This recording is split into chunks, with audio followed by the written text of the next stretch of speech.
Good evening, ladies and gentlemen. Welcome to Campo Verde High School here in Gilbert, Arizona. The Hohokam football game of the week on the air. The Maricopa Mustangs travel over from Glendale, their home field at Mountain Ridge High School there in Glendale. They travel over to the east side tonight to battle the Gila River Hawks. James Poovey coming to you live alongside my broadcast partner this evening, Coach Kelly Epley. Coach, so glad you joined us here tonight. This is going to be a fantastic matchup. The Hawks and the Mustangs. This is going to be a fun one. It'll be a great game tonight. Beautiful night. Where would you rather be than a football game? And the weather is really cooperating. Beautiful field here at Campo Verde also. It's a gorgeous surface here at Campo. A lot of great events held out here throughout the season. A lot of playoff football held here as well in the high school ranks. You mentioned the beautiful evening. It's 60 degrees outside and absolutely gorgeous football weather, I would call it, Coach, when you start getting into the 50s. And the chill kind of starts to set in there about halftime or so. And these guys are ready to come out here and slap some leather tonight. Just a little bit of chill is nice. Too much, it's not fun to play in. And that heat, I think we've all had enough of that. But, yeah, a little bit of chill is great. And I'll tell you, clear night, no water. I don't really like playing in water, and I don't think these kids like playing in water either. So, beautiful night, like you said. You had a moment ago, you had a look at number 37, J.J. Dickerson. He's the kicker for the Maricopa Mustangs, and you see the captains getting ready to take the field now as well and come out to midfield for tonight's coin toss. The Gila River Hawks coming into tonight's contest with an overall record of 7-1, and Maricopa checking into the contest this evening with a 2-5 mark. They played each other earlier at Maricopa, and it was pretty close. It was a 14-7 ball game until halftime, and then the Gila River Hawks kind of took over second quarter. It wasn't a blowout, but it was definitely a game that the Gila River Hawks took over in the second half. You see our referee, Jeff Martin, at center field right there. Captains for the Hawks and the Maricopa Mustangs out there for the coin toss. Heads is the call. Very much for coming to tonight's game, where we will have the Maricopa Mustangs facing off against our very own Gila River Hawks. Maricopa won the toss, but they deferred. So the Hawks will kick it away. Actually, the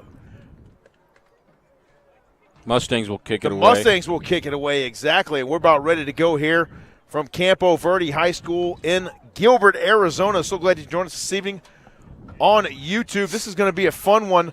I'm excited to see these quarterbacks get after it, and both these teams play pretty solid defense as well, Coach. Yeah, they do. Both defenses are outstanding, and I'll tell you what, both quarterbacks are outstanding. You got Lazenby out of Bingham, Utah, number 4 for the Maricopa Mustangs. You got Cy Schmaltz, an outstanding quarterback, number 18 from Mesa High School, a DeGrenier coached kid, so he knows what he's doing. So I think we're going to see some pretty good offense, but I'll tell you what, both defensive coordinators for both teams know what they're doing, so it's going to be a battle. It is going to be a battle royale here tonight. Maricopa prepares to kick it away now to the Gila River Hawks. Back deep for Gila River, it will be number 3, Jaquiz Modica, the 6-foot, 175-pound sophomore out of Smackover, Arkansas. He's just recently Smackover High School. How about that, Coach? I said that last time we played him, or we broadcasted this group. What a great high school name, Smackover. He's recently been offered by Lincoln University in Missouri.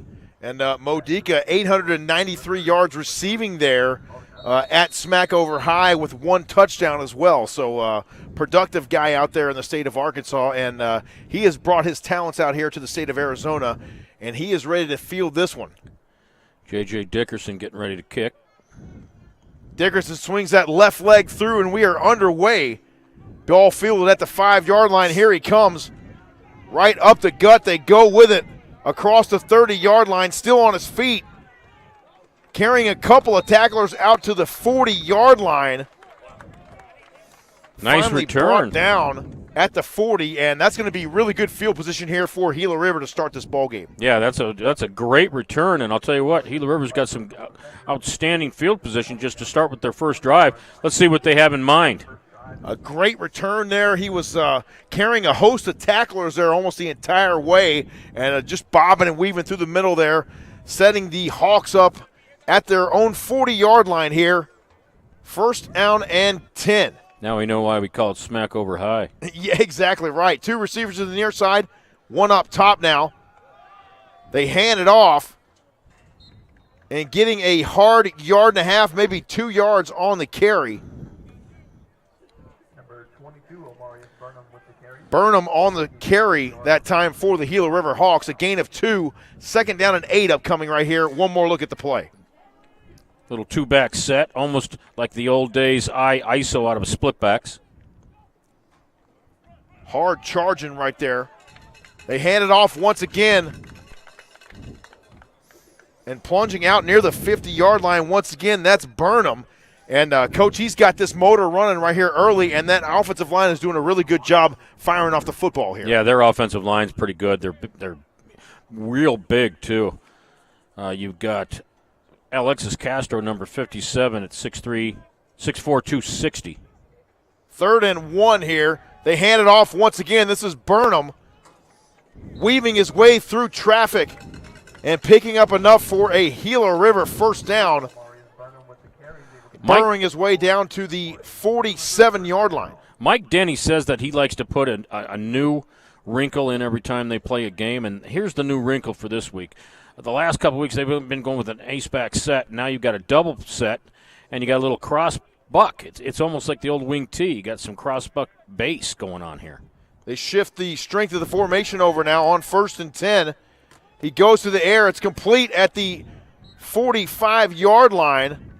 Stopped on the play that time by the Maricopa Mustangs, number 57.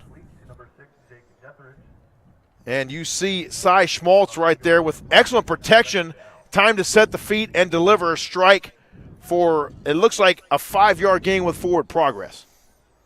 Back in a two-back set again. And now you've got Maricopa Mustangs in a 3-man front. Looks like a 3-3 stack. Everybody's standing up except for that. Okay, the nose guard just got down at 3-point. He's a big one. 2-by-1 on the outside now for Schmaltz on 2nd and 8. From the shotgun, he delivers. It's complete across the 40, 35 down to the 30-yard line. Schmaltz to Dethridge. Jake Dethridge on the catch there for Gila River. And a great delivery there from Cy Schmaltz. I know if you give Schmaltz those little 6-yard hitches, he's gonna take those every day. I mean, it's just like running a base play. Right now, Schmaltz carving up this Maricopa defense here. First down and 10 now for the Hawks from the Maricopa 31. 2 receivers to the top. Split backs now beside Schmaltz. They hand it off. The ball's on the turf for a moment. And getting the handoff that time was number 82, Elijah Peters. And he just about lost the football, but was able to recover it at the last moment. Yeah, you run that split backs, and it ended up being a stretch play. Quarterback Schmaltz hands it off, and there was a little bit of a fumble there, but he fell back on it and lost some yardage. So now Gila River behind the sticks here. 2nd down and 13. 2-by-1 on the outside now for Cy Schmaltz. He gets the snap, fires complete at the 30-yard line.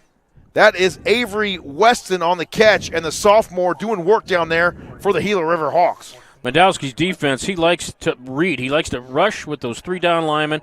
He'll bring maybe 1, maybe 2 linebackers, but he likes that cover 2 concept in the secondary, and he's not big for blitzing everybody and going man coverage, and that's what we're seeing still here tonight. 2-by-1 on the outside now here for Schmaltz. 3rd down and 9. Possession play here for Gila River. A single back and flags fly here on 3rd down. Little corner fire, and the corner got a little bit antsy. Got a little bit excited, came a little bit earlier. Jumped the gun a little bit there, he Coach. did. No Yes, pun he intended, did. right? Right. We will check with our NCAA officiating crew here this evening for the official word. We'll give you those gentlemen here in just a moment. Offside. I think it was on number 23, the No. corner. That was Jeff Martin, our referee tonight. Our center judge is Amro Hassanen. Our umpire this evening, Ken Adams. Jeremiah Weiner is our back judge. James Leach, our head linesman, Marcus Johnson, our side judge, Michael Ramirez, the field judge, and Drew McDonald is our line judge here this evening.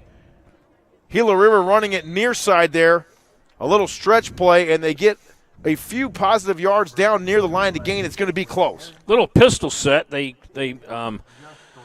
shifted their two backs in the backfield, one behind the quarterback and then one like a slot. So that's going to be a pistol set, and then they just ran, like you said, the dive over there to the outside of the right for some decent yardage. 2 receivers to each side now for Cy Schmaltz. 4th down and about a yard. Okay, would you go for it? Obviously, they're going to go for it unless they're trying to make him jump off sides. Burnham flank to his right.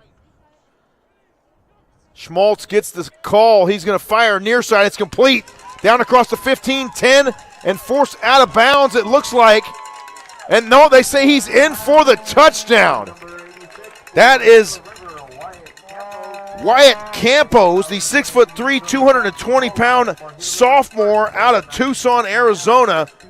And Cy Schmaltz with a little play fake there, and he delivered a dart on the near side, and then it was just off and running for Wyatt Campos. They only needed a yard, so he took about 2 steps forward and just turned around and waited for the football, and then the rest was him. Campos, an absolutely magnificent job of keeping himself in bounds there on the near side, because there was a couple times there where Maricopa almost had him forced out.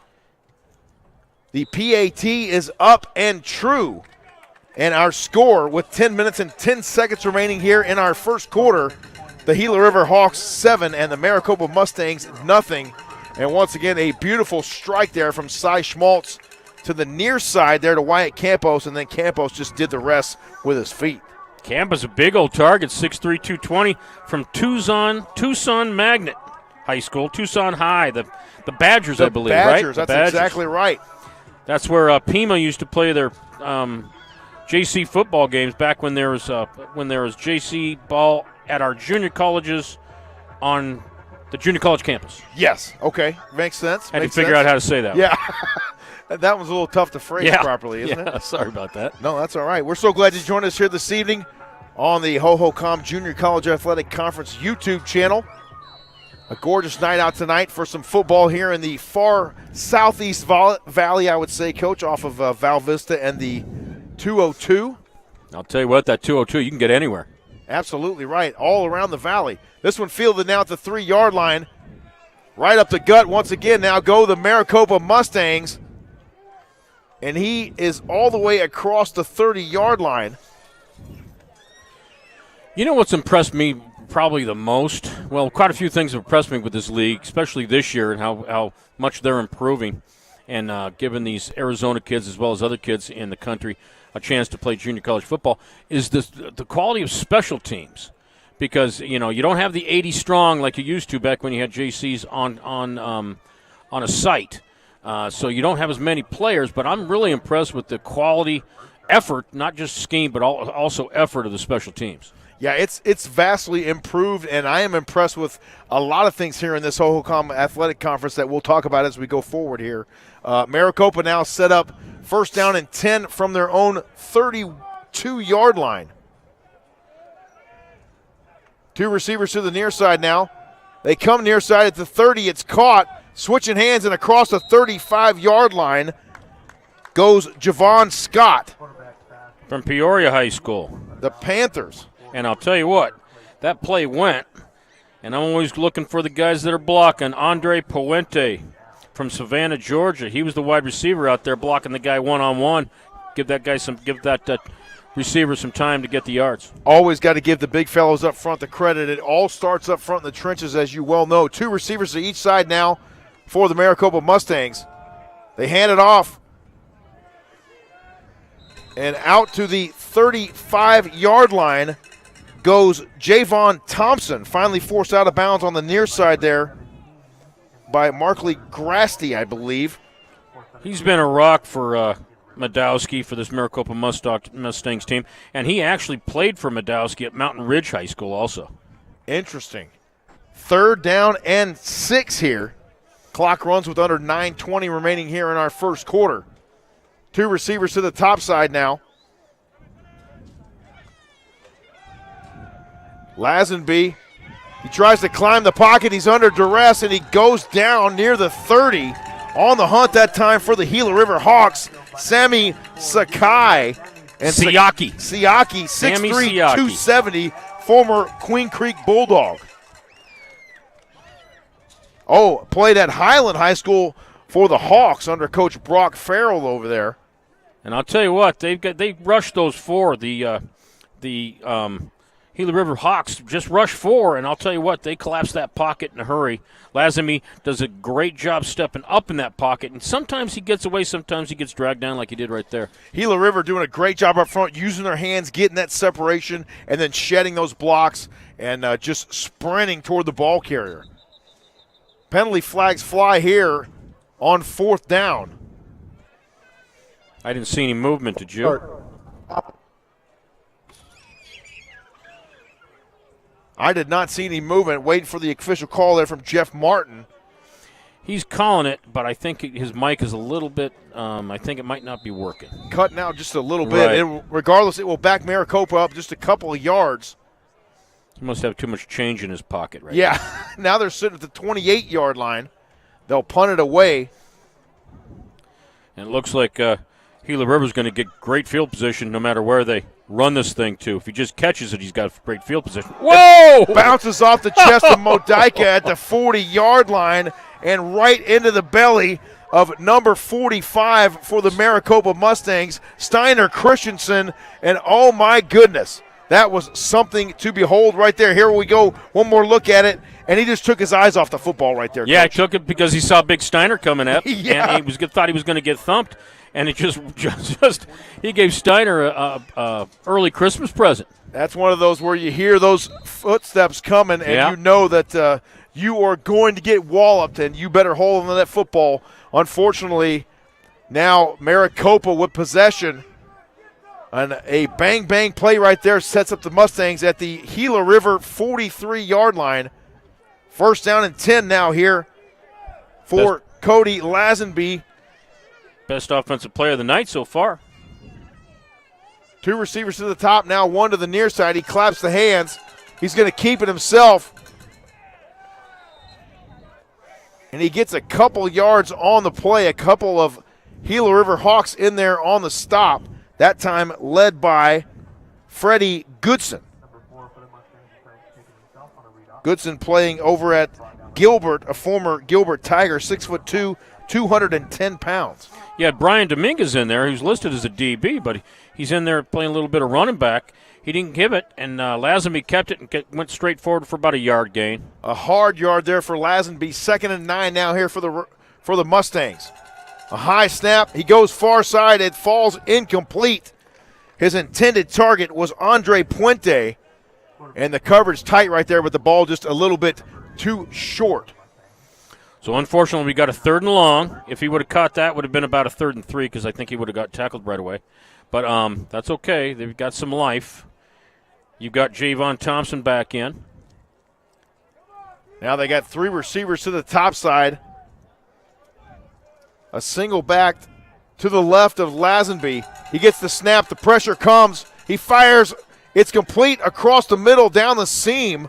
And on the reception, Jay Anderson there for the Maricopa Mustangs, and that'll move the chains once again for Maricopa. Jay Anderson running a slant route, and I think he was almost surprised that he was so open because he almost tripped and fell down. He third-legged it, put a hand down there, and got a few more yards. But be honest with you, if he would have kept his feet, he would have got another 12 yards. Great display of agility right there as well, Coach. Keeping that's why we do those drills in practice right there. That's right. That's exactly when they pay off in game situations. 2 receivers to each side now for Lazenby on 1st and 10.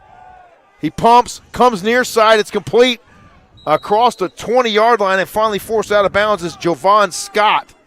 A host of defenders over there for Gila River. Among those guys is DeAndre Walker-Boykin. That's a staple of Tommy Ziegler's offense. He's the offensive coordinator for the Mustangs. They love that freeze route where the inside wide receiver just runs a little bit of a bubble route, and the number 1 receiver that's closest to the sideline blocks the number 1 guy. 2 by 2 on the outside here for Lazenby. On 2nd and short, He goes far side, a little fade route to the corner, and it falls incomplete. The intended target, Jay Anderson, but it was well covered over there by Gila River's Daniel Ekwesi. It looks like there might have been miscommunication on the adjustment on that route because it looked like Lazenby was throwing the fade, but it almost looked like the receiver was running almost a little bit of a post route at the very end. Couldn't quite figure out how to hand that thing off there in the back end, huh? Yeah. 3rd and short now upcoming here for the Maricopa Mustangs as they get the signal from the sideline and Coach Doug Madosky. 2 receivers to the top, 1 to the near side now. Javon Thompson is the lone setback.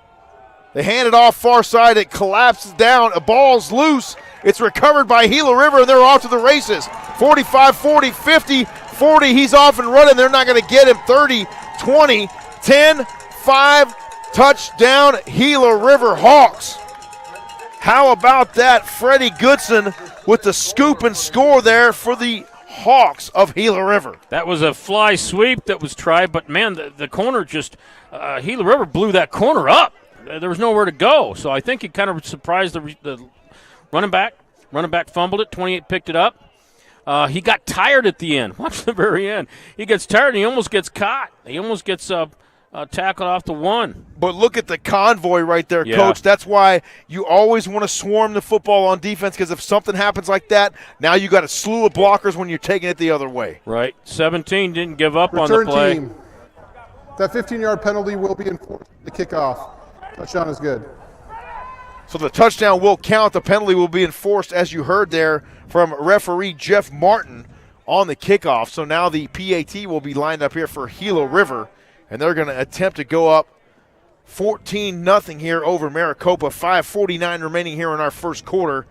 It's a beautiful night out tonight, isn't it? Beautiful night. Some big plays for Gila River. I'll tell you what, they're going on all cylinders. It's too bad they don't have a bowl game shot anywhere, because they're firing on all cylinders, both offensively and defensively. Offensively, I thought they were very efficient on their offensive drive, running and throwing, and very few mistakes. Defensively, the one mistake was the punt, and they recovered off that and did a great job defensively and made the Mustangs pay for it with a fumble pickup and run back for a touch. Austin Cogan with the PAT puts the Gila River Hawks up 14-0 here. 5:49 remaining in our first quarter, and as you mentioned, it's an offensive explosion here tonight for Gila River, and their defense really has come to play here tonight as well, getting penetration into that Maricopa backfield. Yeah, they sure did, and not just penetration, but they're also covering them pretty dang well in the backfield too. That's, I think, might be a reason that Lazenby's not able to get that ball off quickly, because he's always been pretty good about being able to get that thing off fast. Yeah, he's got a pretty quick release, does Cody Lazenby. He is a 6'4", 220-pound quarterback. Got a heck of an arm. Played at Harriman High School. Had 1,483 yards, 11 touchdowns, and 13 interceptions in his career there in Harriman. And he's just a freshman, so he'll be back next year. Absolutely. Great to be back on the call here for the Hohokam Junior College Athletic Conference. In its 3rd season of football, hard to believe. Fielded now at the 20-yard line. Maricopa brings it up across the 30. 35, he tries to cut it back, and not a whole lot of real estate as he made the turn there. Back to the 32-yard line it goes. On the stop there was Demetrius Warren for Gila River's special teams unit. Yeah, that hitting it up and then running it back a couple steps usually doesn't work. I never liked that move as a coach. A lot of quick closing blue jerseys on that side as well there, Coach. Yeah. Ever since Devin Hester did it for the Chicago Bears, remember that back in the day, everybody thinks, hey, you know what, I'm going to be able to take that thing and bend it all the way back around. And that was a long time ago. That's a tough call right there. If you can make it happen, good for you. And there's not too many Devin Hesters out there. Absolutely. First down and 10 now for Maricopa here. 3 receivers to the top, 1 to the near side. Gila River's giving a different look now, like a cover 1 or cover 3. It's cover 3. Lazenby surveys the pocket, collapses. He climbs that pocket and picks up a couple yards out to the 39-yard line he goes. That's what I see out of Lazenby quite often is when that pocket collapses, he just jumps in the middle and sprints and gets some yardage that way. And he's real good about running out of those ankle tackles. Keone Penne on the stop, 6 foot, 227 pounds, out of Santan Valley, not too far from home here. A gain of 7 on the scamper there for Lazenby. 2nd and 3 now. Trips right now for Maricopa. You got a 4-4 front, cover 3. Pressure comes off the edge. Lazenby once again escapes. And 99 is bearing down there on him near the line to gain. And that is Mason Ennin, a 6'2", 230-pound former, makes a jackrabbit. And he did a great job running that down right down the line of scrimmage. Yeah, he's been an outstanding defensive line for them all year long. And I'll tell you what, the thing about him is he's relentless. If he misses you the first time, he's going to turn the corner and chase you, and he's probably going to go get you. Great job keeping those shoulders square to the line of scrimmage, eyes up the field, and running that thing down from behind. As we approach 4 minutes to go here in our first quarter. 1st down and 10 for Maricopa from their own 42. Lazenby from the shotgun. He goes to the air with it. He's got a man, but it falls incomplete. His intended target was Jay Anderson. Anderson had a step on his defender. The ball was just thrown a little bit too far out of his reach. DeAndre Walker-Boykin in coverage there for the Gila River Hawks. No gain on the play. 2nd down and 10 upcoming here for Maricopa. Boykin is from Brentwood, Missouri. Brentwood, Missouri. This is warm to him right now. Yeah. Yeah, he's got shorts on for the ride home tonight, right? Looking to the sideline, get the call from Ziegler. So the play signal in here now for Maricopa. 2x2 on the outside now for Lazenby. Claps the hands. He rides on the RPO, keeps it himself, and lowers the headgear there at the 45-yard line. Picks up a couple of tough yards there. Stopped on the play by Gila River's number 87, Mason Brockman. Lazenby running that stretch play with Javon Thompson and the RPO, and he does a really good job of shuffling with that running back and not yanking it until the very last second. He does a real good job at that. Such a great job that we can't hardly tell up here if he's going to pull it or if he's still riding that thing or if the guy might be out the gate on the far side there. More times than not, I'm looking at the wrong runner. Exactly. I have to look at the replay to figure out who got it. Possession play here for the Maricopa Mustangs. 3rd down and 7 here for Cody Lazenby and the boys. He gets the high shotgun snap, surveys. The pressure comes off the edge, and he goes down in a heap. Led by Matthew Anderson, 6'2", 215 pounds, out of Scottsdale, Arizona.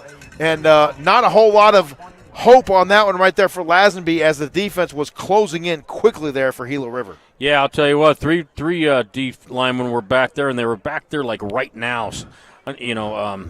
This is what happened the last time they played him, but it didn't happen until about the second quarter. That defensive line for Gila River just starts to impose their will. So the Maricopa offensive line is going to have to hunker down and just stop. Make them stop. Mason Brockman and Mason Ennin back there. The Masons doing a little masonry work there in that Maricopa backfield. The Mustangs are going to punt it away here on 4th and long. And it takes a Maricopa bounce, but fielded nicely at the 15, and here he comes. Far side with it. This is Modica. And he's trying to weave through traffic, finally brought down on the far side there by the Maricopa special teams unit.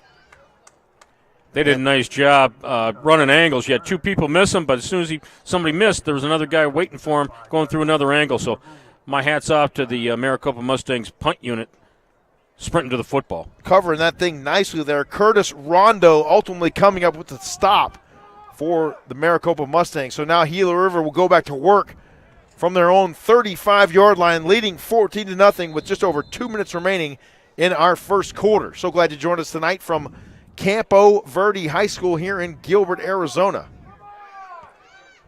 Max Ragsdale, the athletic director here at Campo Verde. Outstanding facility. He's doing a great job. Max Ragsdale always doing a fantastic job. Fantastic guy as well is Mr. Ragsdale. Gila River comes near side now on 1st down and 10. Room to run across the 45-yard line and finally forced out of bounds right at midfield. That is none other than number 2, Jared Wilson, former Red Mountain Lion.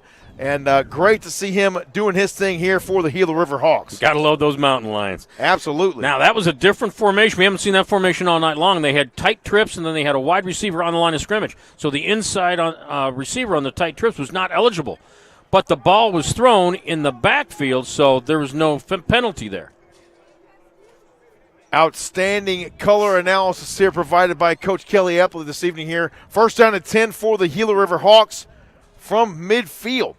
3 receivers to the top. Play fake. Cy Schmaltz goes to the air and out in the flat with room to run across the 20 and finally forced out of bounds on the far side. That is Jake Deathridge, and Deathridge, 6'3", 210 pounds, and oh my goodness, he's got some wheels. And I'm going to tell you, I think we've seen our first tendency. On that formation, they had 2 wide receivers, twins out there, but they were both on the line of scrimmage. So when they're doing that, when they got the inside receiver on the line of scrimmage, both times they've run those little bubble screens. One was to this side, and then the other one was to the side, but both of them bubble screens to the 2 receivers on the line of scrimmage. It's all about reading those tendencies, right, Coach? And let's see if we're right. Under a minute to play here in our first quarter. 1st down and 10 here for the Hawks. Cy Schmaltz, a bootleg. The pressure is bearing down. It falls incomplete. He was trying to find the crossing receiver, Jaquiz Modica, and it falls incomplete, and Modica would have taken quite a lick there if he was able to hold that football. Yeah, by number 18 it looked like. Rajon, nope, I'm sorry. So no, it couldn't have been number 18. That's Cy Schmaltz. Can't see the number. Got to love these silver numbers on white jerseys. Yeah, the numbers are great out there on the Maricopa jerseys. But yeah, that was just a naked boot with the throw in the backside post like the old bootleg. Tight twins left there for Cy Schmaltz. He goes that way, and it's complete near the 10-yard line. Wyatt Campos on the reception over there for Gila River. Great job by the corner coming up on the throw. Big catch, and then there was no yardage after that catch. That's by number 3. He went to Yonker High School. All right. The Rough Riders. The Rough Riders. Jordan Creer had an outstanding career there. He did indeed. Had the pleasure of having those Yonker Rough Riders on against Buckeye a couple of years ago. We've reached the end of our first quarter here at Campo Verde High School. The Maricopa Mustangs 0 and the Gila River Hawks 14. We will stand by here momentarily for a sideline interview in just a moment. We'll check in with Aberdeen here in just a little bit. End of our first quarter, Gila River. It's all Hawks here in our first quarter.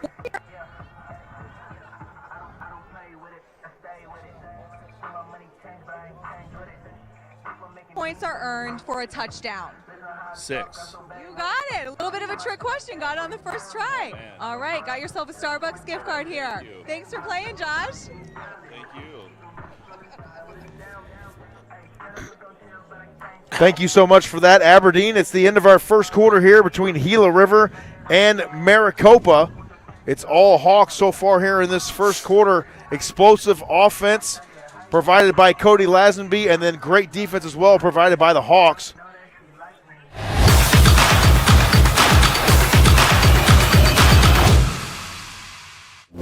This is my game.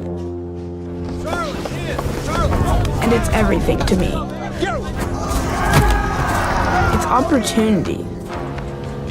Where I prove myself. Where I feel free.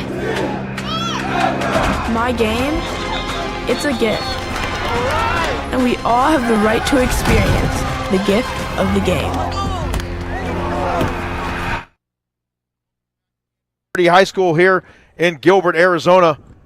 Third down possession play here for Gila River. 3-by-1 on the outside now. Cy Schmaltz goes far side with it. He's got a receiver. A little toe tap, and it's into the end zone for the touchdown. Wow. Elevating, hauling it in is Jake Deathridge, and somehow he's able to tap a couple of those toes on the far side and get the tutty. That's impressive. That's an impressive throw.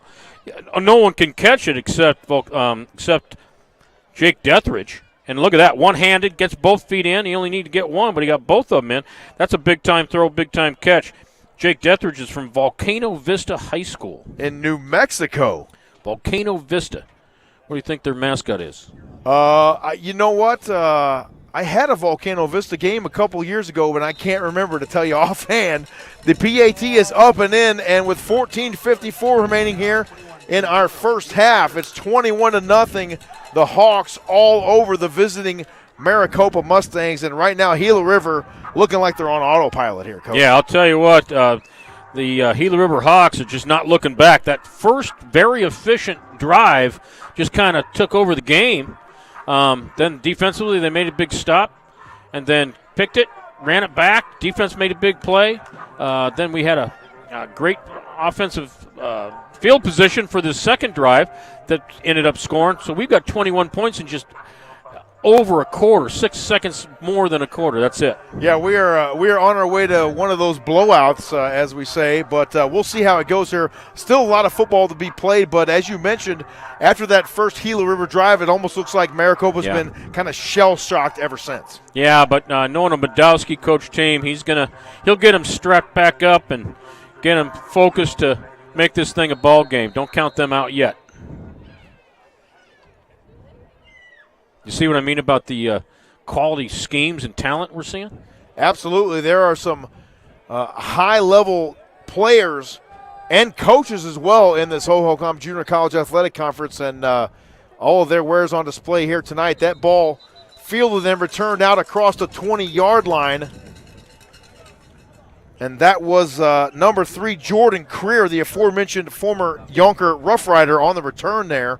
And he sets the Maricopa Mustangs up now at their own 25-yard line, trailing 21-0. And now the quarterback is going to come out here, Cody Lazenby, and try to get something going offensively here and maybe sustain a drive and keep his defense off the field for a minute as well, Coach. That's I think that's a good point. That's a great point. They need to put a couple of first downs together, move these chains, keep that defense off the field. You're right. Because those guys are going to continue to get tired, and then they're just going to keep hammering away as this game goes on. Because, as you know, it's a war of attrition here in football. And the way the things are right now, you at the end of the year, you don't have as many backups. You got to go with what you got. Got to ride with what you got. First down and 10 now for Maricopa from their own 25. Lazenby's got 2 receivers to the top side and 2 to the near side. He retreats, goes far side. It falls incomplete. His intended target was Andre Puente, and well covered that time by Gila River. No gain. 2nd and 10 coming here for the Mustangs. You got Gila River changing their secondary coverage. That last series they went predominantly cover 3. Might have snuck in some cover 1 when I didn't see it, but right now they're in a cover 2 concept and rushing 4, not just 3. 2 receivers to each side now once again for Lazenby on 2nd and 10. He looks this way. He comes, and it's got a receiver, but it falls off the chest plate of number 45 for the Maricopa Mustangs. Steiner Christensen, 6'4", 235, a big target there, former Ironwood Eagle. And that was wide. He was open, Coach, and that was a beautifully thrown football, but it just fell incomplete and bounced off the chest plate. Yeah, took his eyes off the ball. I think he wanted to get upfield and get some yards. 3rd down and 10 here for Maricopa. 2 receivers to each side for Lazenby. He goes to the air. It's nearly intercepted. Ball hawking out there for the Gila River Hawks was Daniel Ekwezi. And the freshman, 6'2", 188 from Kathleen, Georgia, had a beat on that football but just couldn't bring it in. Right there, yep. Almost had it. He knew that thing was going to get thrown. It was that deep 12-yard out. 16 did a great job reading it. Just didn't finish the deal. Almost one of those plays where it's too good to be true. I can't believe that this ball is coming in here like this, and oh, my gosh, I just dropped it. Well, that's what happened to Christensen Steiner on that punt. on that punt bouncing off that guy's chest. Exactly the same play. You're right. 4th down now, and the Mustangs are going to punt it away.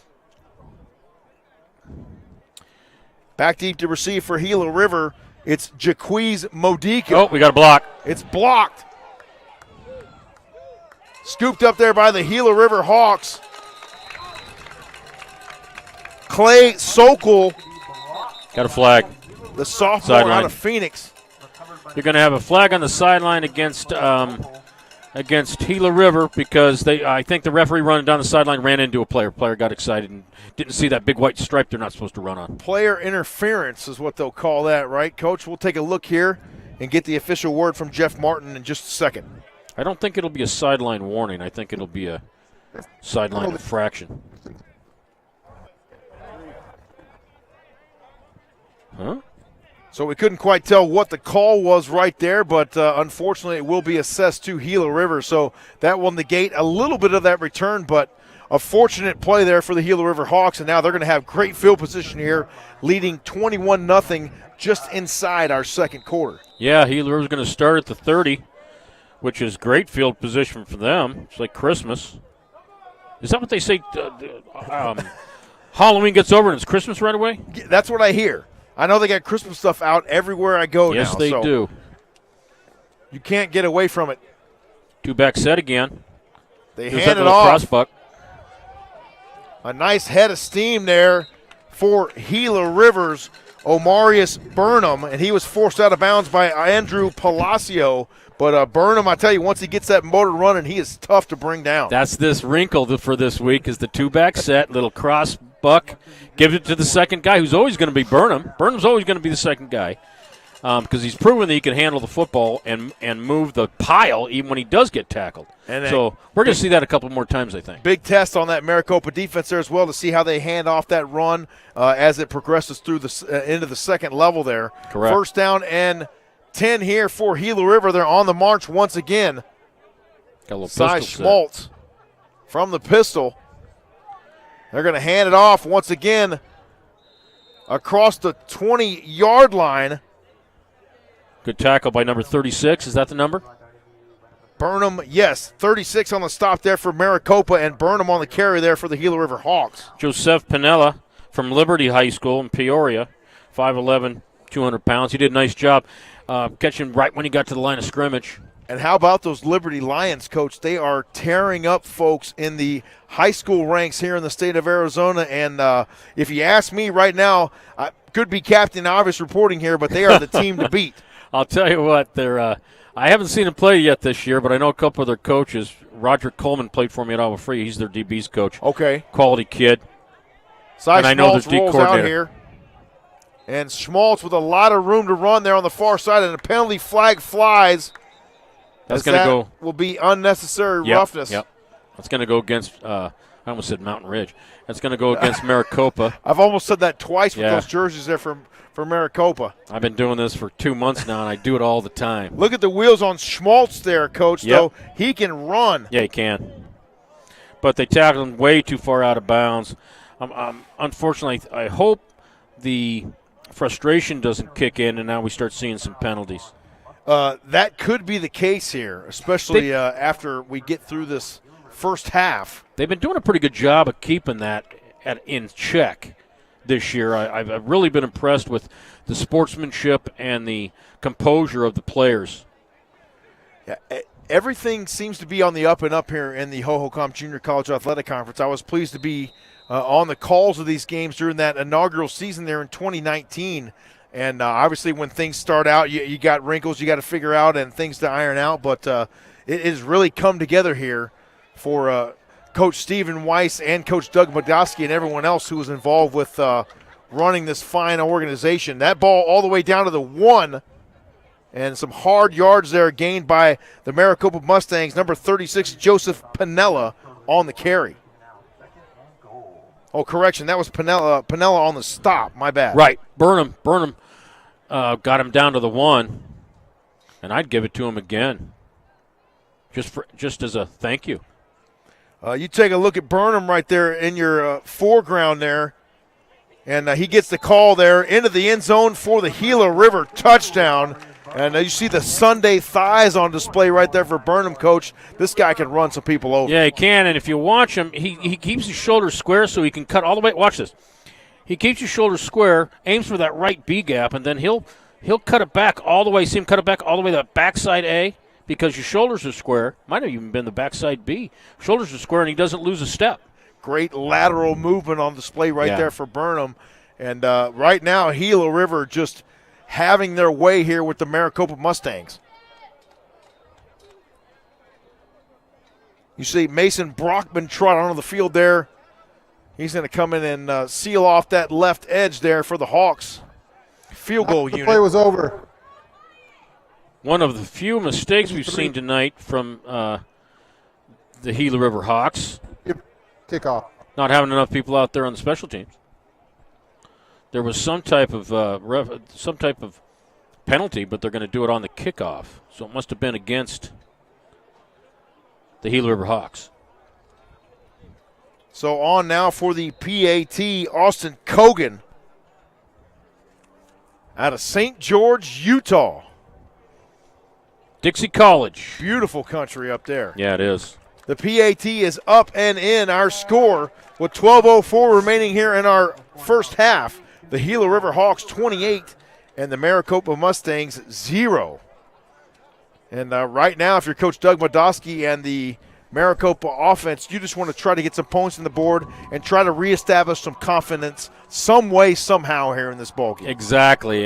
You're telling your offense, hey, just worry about getting first downs right now, keeping the football, and then when you start getting, within the 40, inside the 40 going in, that's when you start thinking, okay, let's just get the score here. I would be telling my offense, let's just get a first down. Let's get the first down, and then when we get another set of downs, let's worry about getting the first down. Worry about the little things first. Don't look at the scoreboard anymore. Just worry about moving the ball and doing your job. It's all about those little accomplishments. Let's start with a first down, and let's get another first down, and then maybe we end up in the drive with a field goal, or maybe we get lucky and punch it in, but just build on something and see if you can get some momentum going. And I'll tell you what, the Gila River Hawks are firing on all cylinders on all three parts of the football game, defensively, offensively, and special teams. They are indeed, Coach, all three of those phases. We talk about the importance of all three phases all the time because especially if it's a tight game, which we don't have here tonight so far anyway, but the special teams can really pay big dividends down the stretch, especially in a tight ball game. Everywhere I've been as the head coach, some years I was the O coordinator, some years I was the D coordinator. 2 years I had to do both. But it didn't matter what I was doing. I was always the special teams coordinator. I thought it was that important. Well, I think it's a big part of the game, and if I'm a head coach and I'm hiring, that might be my first hire before I hire an offensive or a defensive coordinator. Could be that special teams guy. Yeah, it's a good idea. 12:04 remaining here in our first half. So glad to join us this evening on the Hohokam YouTube channel. Looks like we're going to have a cover two concept again for Gila River. They changed their secondary coverage and a little bit of their front look from the second series to the third series of Maricopa. I take that back. It looks like it's going to be back to a cover three look. Lazenby now with split backs from the shotgun on first down and 10. He goes far side with it. A lot of contact there in the middle. And on the carry, Javon Thompson, he picks up a couple yards there for Maricopa. Looks like a 5-yard gain when it's all said and done. 2nd and 5 upcoming here for the Mustangs. A little bounce play to number 17, but to the short side of the field. And the reason they're doing that is you've got a 4-4 front, and the extra linebacker is over here to the field. Lazenby once again gives it. They come near side with it, cutting it upfield into the teeth of the defense. Once again, that was Javon Thompson and Clay Sokol on the stop there for Gila River. Nice bounce play by Thompson. Gets it out to the outside of the offensive line. Turns it upfield. Gets a decent number of yards. And make it a manageable 3rd and 3. You got a two-back set. Two receivers to the top, one to the near side now. Lazenby's going to give it off. And excellent pursuit from the backside on defense there Jawan Nixon ran that down from the backside, and nowhere to run with the football for Javon Thompson. One more look at it right here. Yeah, the lead by number 8. We get to the corner, but they're getting penetration and bouncing it. He needs to get vertical at some point. Mark down a TFL right there for the Gila River Hawks. Jawan Nixon, a great job defensively there. Gila River comes out tonight in their powder blue look, white, blue pants, blue jerseys, white numbers trimmed in blue, and white hats. And Maricopa with an all-white look tonight. Are those feathers on their shoulder pads? I believe that looks to be some sort of wingtip or something like that there, Coach. I don't know. I don't know why returners have to get near the football when it's bouncing around. It drives me crazy. Get away from it. If you're not going to get it, get away. Yes, get away from it. And it still goes on. It's the old guy in me, I guess. I'm thinking, what are you doing? Get away. Well, you know how when we would yell that to them from the sideline, even from the sideline, they still wouldn't listen down there. It hasn't changed, right? Well, did you see the defensive guy? He tried pushing him into the ball. He tried to push him into the ball, which I don't blame him. That's what I do. Of course. The more the merrier.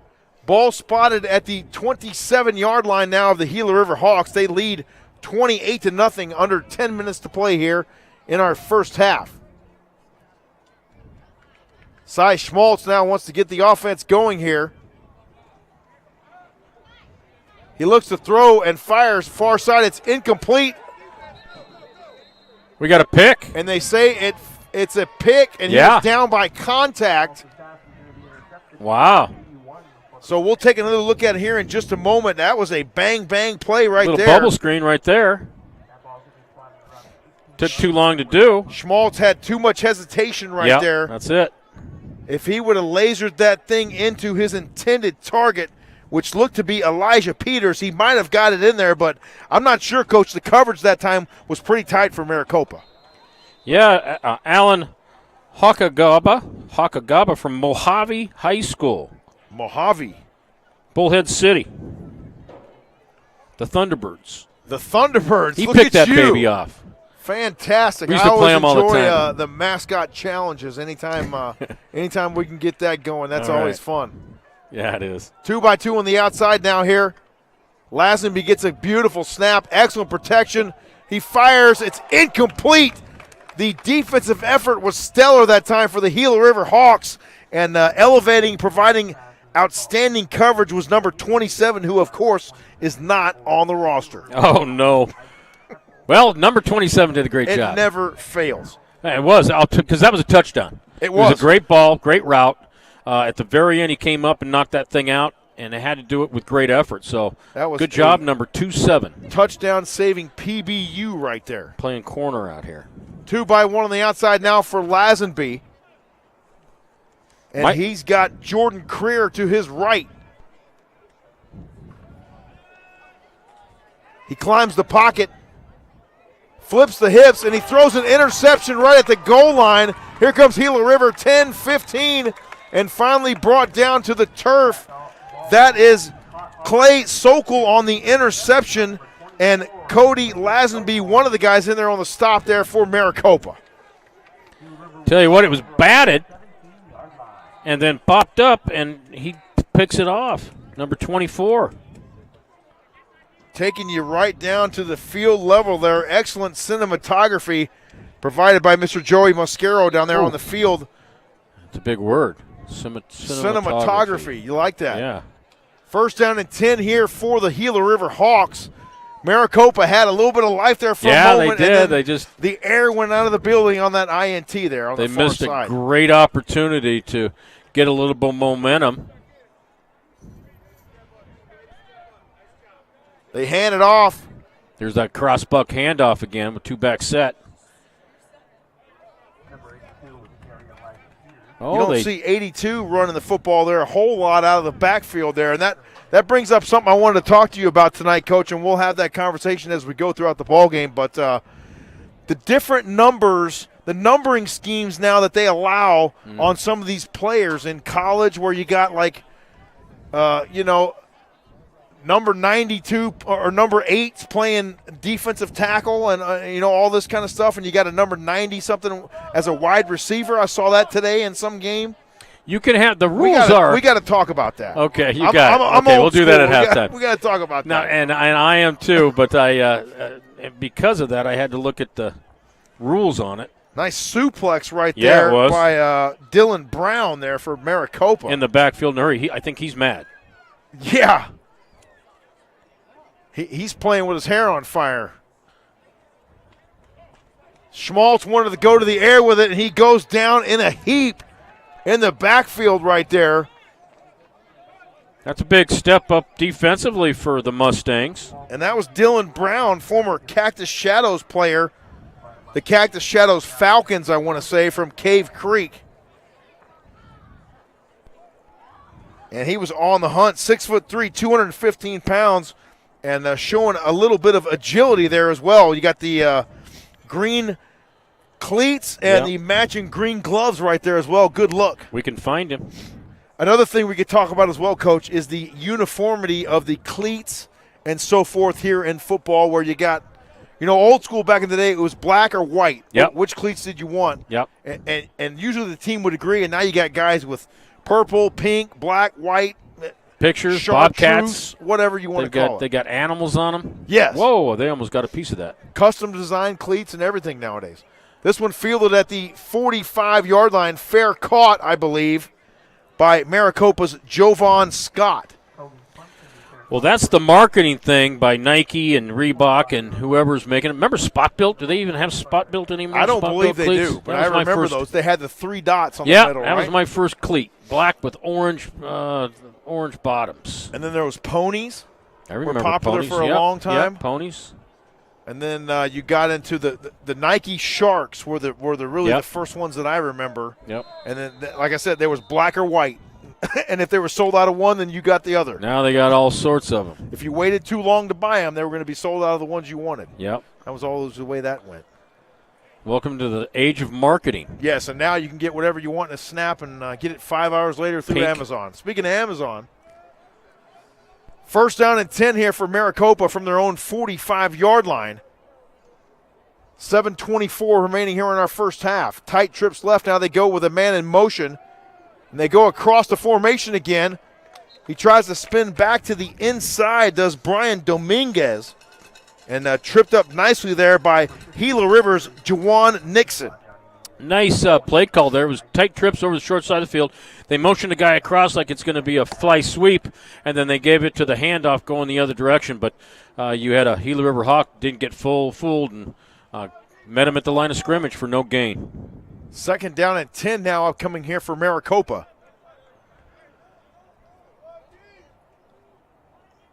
Jay Anderson and Andre Puente lined up to the near side. Lazenby gets the shotgun snap. Protection is great. He goes to the air, but it's too tall for Jovan Scott. And excellent coverage there for Gila River, but no chance for Scott on that one. Yeah, a little fade route by Scott, or Jovan, getting up the field. And the Gila River Hawks were back in their cover 3, and he had a step on the corner that had deep third there, just balls over his head. Just over 6.5 minutes remaining here in our first half. Third down and 10 here for Maricopa.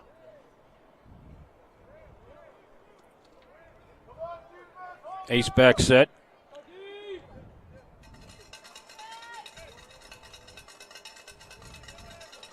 The old cowbell.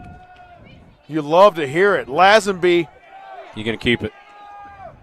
across the 45, turns it back upfield at the 40 and out of bounds on the far side, courtesy of Demetrius Warren. Right now, that's the most gain. dangerous play they got, where he goes back and he's got a little bit of room to run in the middle, and when he decides to tuck it, he's got great decision-making ability to get to the first down, and they do a good job blocking for him once he starts running. I was going to say, that looked to be Andre Griggs, if I'm not mistaken, number 6, coming up there and laying a wallop on that defender. So great. You love to see the wide receivers blocking down the field.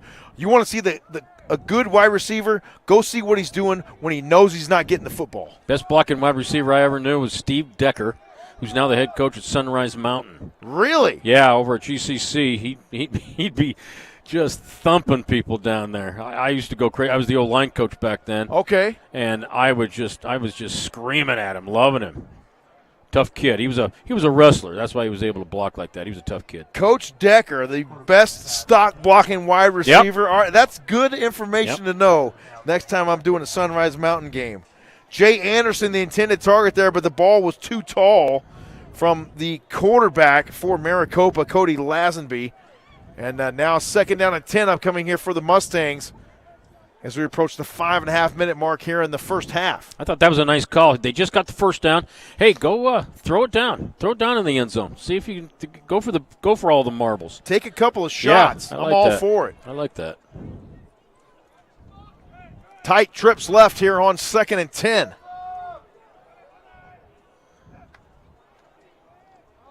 They hand it off, weaving his way through traffic all the way down to the 25-yard line. And gang tackling there on for Gila River.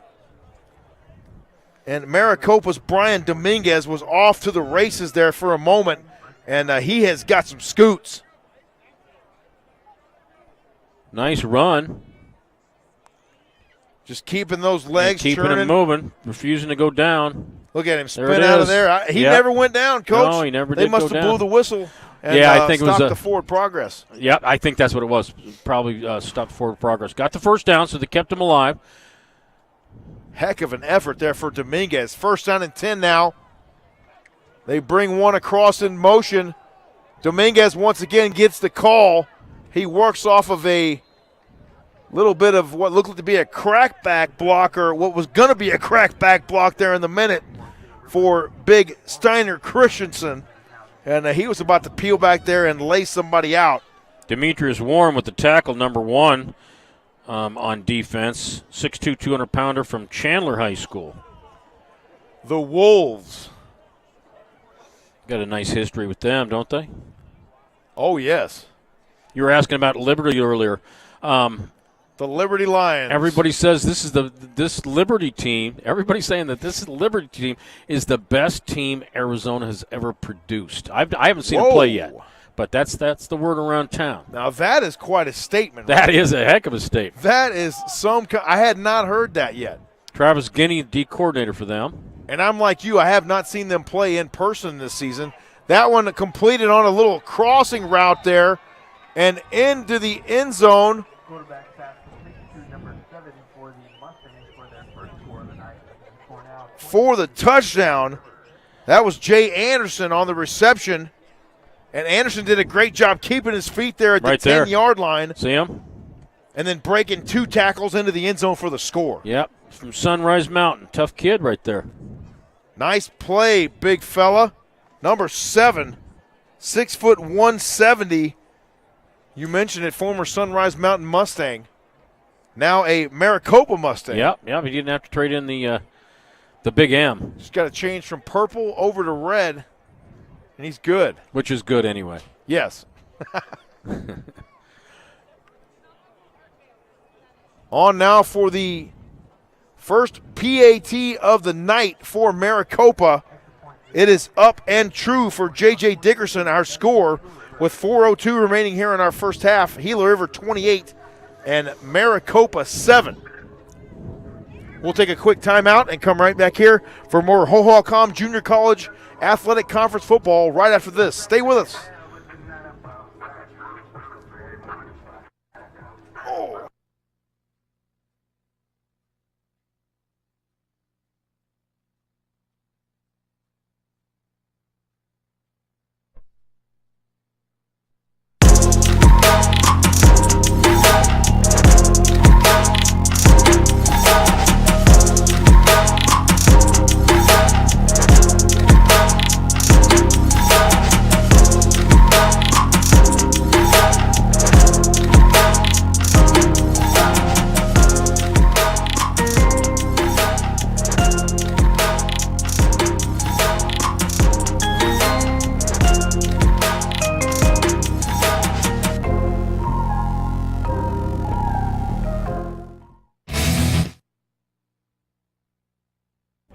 We welcome you back to Campo Verde High School here in Gilbert.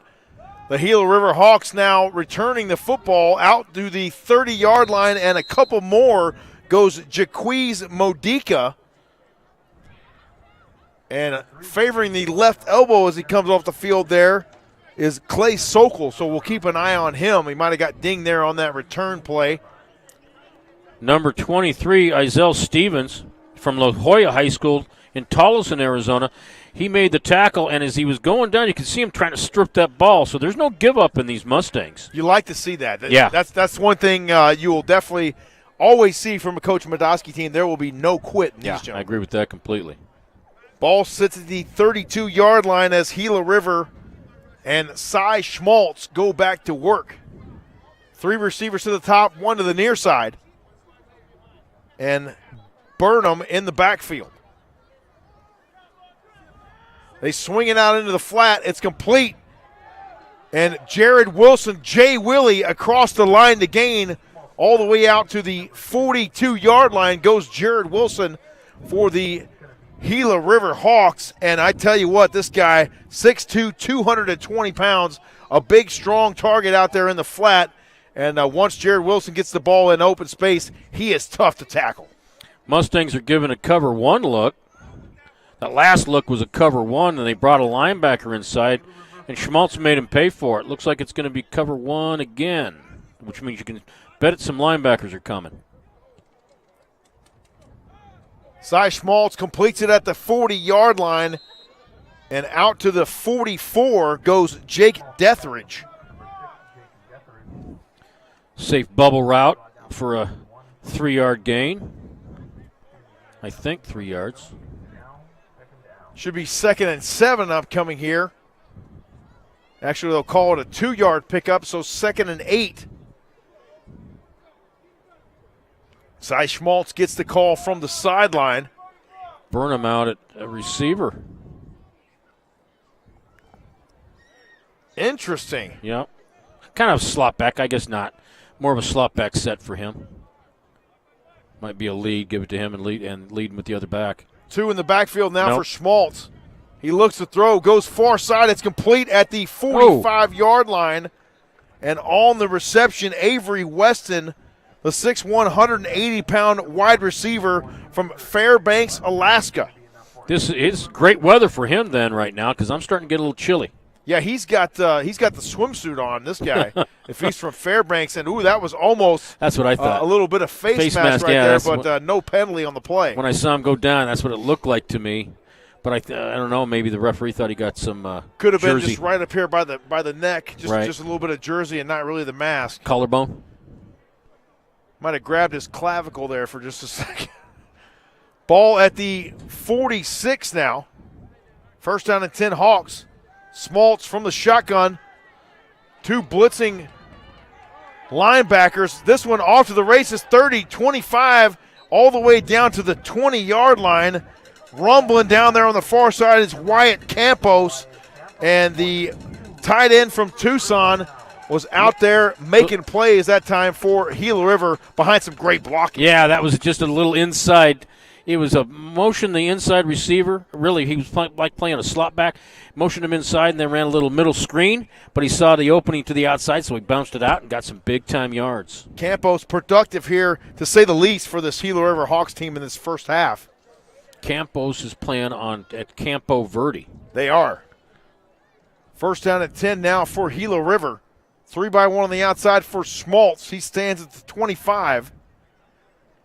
Penalty flags fly. That could be offsides. Could be a free play here for the Gila River Hawks. And weaving his way through the defensive traffic is Jay Willie, Jared Wilson, into the end zone for the Hawks touchdown. But we will check the penalty flag here and get the official word from Jeff Martin. Nice play call. Nice play call, and then he made a few people miss at the very end, and then you got another wide receiver out there blocking his tail off. Right there, 80 guy came in late. Jay Willie dipping on him right there at the very end. 5-yard penalty. Replay first. That was against the Gila River Hawks. So that will negate the touchdown for Jared Wilson. Yeah, it was a 20-yard touchdown. And I catch myself right now looking at number 14 thinking that's Jared Wilson because that's what he wore at Red Mountain. But he's number 2 now here for the Gila River Hawks. Old habits die hard. I hear that. 131 Avery remaining. Weston is 14, correct? Yes, Avery Weston, number 14 here for the Gila River Hawks. 3-by-1 on the outside now for Schmaltz. He fires near side. It's complete, almost complete to Jared Wilson. It falls incomplete. And great coverage there for Maricopa applied by Izell Stevens, 5'10", 165-pound, former La Jolla Lobo. He broke up the pass at the very last minute. Good job by the DB, the Lobo. Timed it just right on that play right there. Gila River remains behind the sticks here. 2nd and 15 now. Schmaltz once again from the shotgun. He sends Jared Wilson in motion. He retreats, climbs the pocket, and he runs into one of his offensive linemen. He fires out into the flat, and somehow the ball falls incomplete. It was nearly intercepted, and that was a busted play right there, I can only imagine, Coach. He ran into number 73.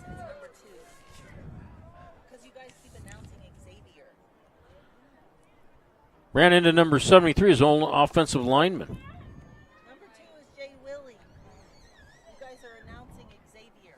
Okay.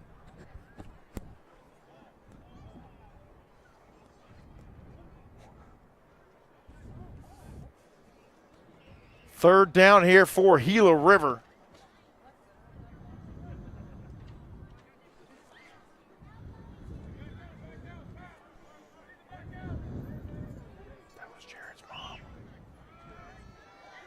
He goes to the air. He's got a man. It's into the end zone for the touchdown. That is Jared Wilson just running down the seam, almost uncovered it seemed right there, Coach, and making it look easy right there. Jared Wilson for the Gila River Hawks. Well, I'll tell you what, with Jared Wilson and Cy Schmaltz back there on offense, you're never out of it. Doesn't matter what the down distance is. Look at that. Just a post route, ball right, perfectly thrown, perfectly caught by the fingertips.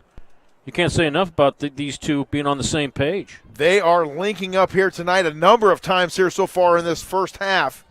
And the Gila River 34-7 with the PAT pending.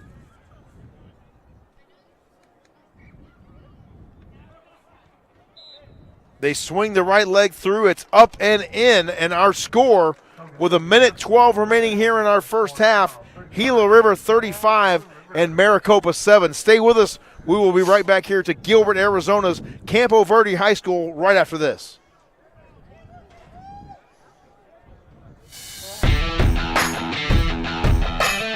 Who's listening to that?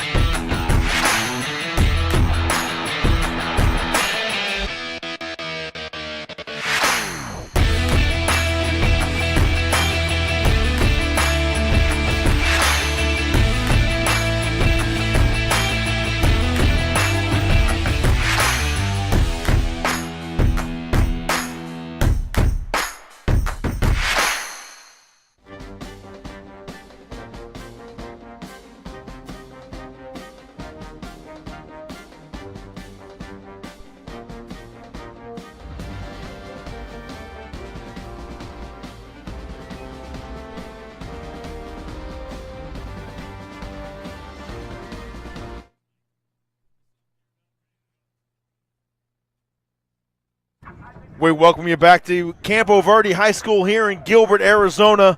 The Gila River Hawks 35 and the Maricopa Mustangs 7. Going out the far side now with it for Maricopa is Javon Thompson.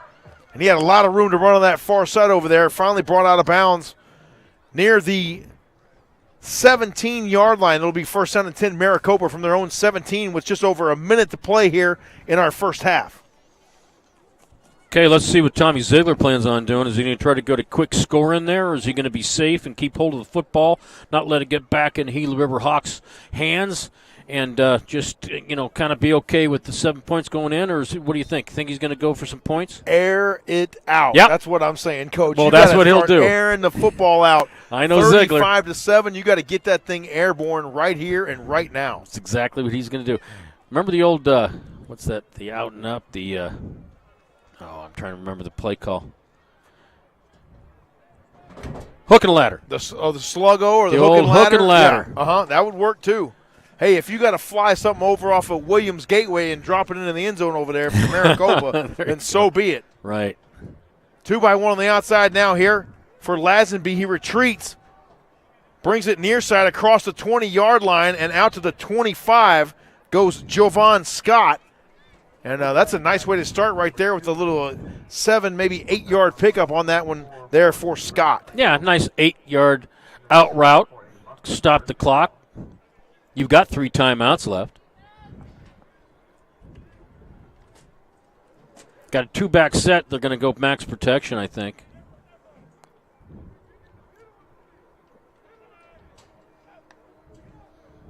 Lazenby retreats. He goes to the air. Oh, Nearly hauling it in near the 40-yard line. They were fighting for it. Andre Puente in double coverage almost came out with the football, but the coverage was outstanding that time for Gila River. yeah, underneath and over top. It was pretty good coverage. 87 almost would have, should have, not maybe should have, but almost was pushing off a little bit to give himself some separation.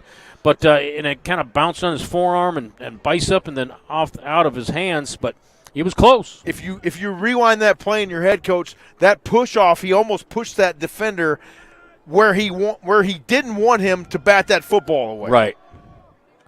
And that one right there tightly covered as well by Gila River. And put your seatbelt on, buckle up, says Daniel Acquisi. And the freshman just tight on the receiver right there. Textbook defensive back play. Okay, so you did some throws. It's now 3rd and 10. You don't want them to get the football. No. They've got 48 seconds. By the time, if you throw another pass and they have to punt, they're going to get the ball with 35 seconds left, something like that. And they've got 3 timeouts left, too. So you got to figure out what do you want to do. It's absolutely 4-down territory here from here on in, I would think, right? Yeah, I just want to keep the ball out of their hands. Pick. Going to the air, and it's intercepted. Number 2, Jared Wilson with the INT for the Gila River Hawks. Right after the young man comes down with a tutty just moments ago for Gila River. And look at it right here. They went to the air, and Jared Wilson just elevating at just the right time and just cutting off that route and hauling that INT in there. This league has come together so these kids can get some film out and throw it into 4-year colleges. And I'll tell you what, that clip right there better make it in Jared Wilson's package. Jay Willie elevating and hauling it in there for the Gila River Hawks. And so great to see him doing special things here at this next level for Gila River. And now he just stays on the field here, Coach, because now the Hawks back on offense here from their own 43. The day of two-way players. Cy Schmaltz gets the shotgun snap, completes it at the 40-yard line. On the reception, Elijah Peters. And Peters stopped by a couple of Maricopa defenders that time, led by Jordan Creer. Elijah Peters probably should have ran out of bounds and got out of bounds so they could stop the clock and use some of those timeouts. 20 seconds and counting here. Cy Schmaltz climbs up, sets the feet, delivers down the seam. He was trying to find Jared Wilson, but Wilson really wasn't quite paying attention quite yet. I don't think he was expecting that football. He wasn't expecting the ball. I think it either hit him in the back or hit the defender in the back. I think it hit both of them in the back by the time it was all said and done. But regardless, it falls incomplete for Gila River. 3rd and 10 now upcoming here for the Hawks. 15.2 remaining here in this first half.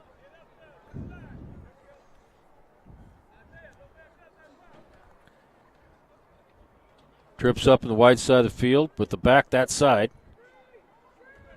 Schmaltz looks to throw. He pumps. Sets the feet once again and tries to complete it near the 50-yard line.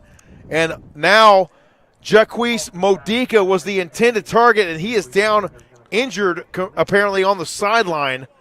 And so we'll keep an eye on him as we progress here, but he looks to be in some discomfort right now, Coach. Yeah, he does. And it's pretty sharp pain because he threw his helmet, which you never like seeing, but they're also up by 21.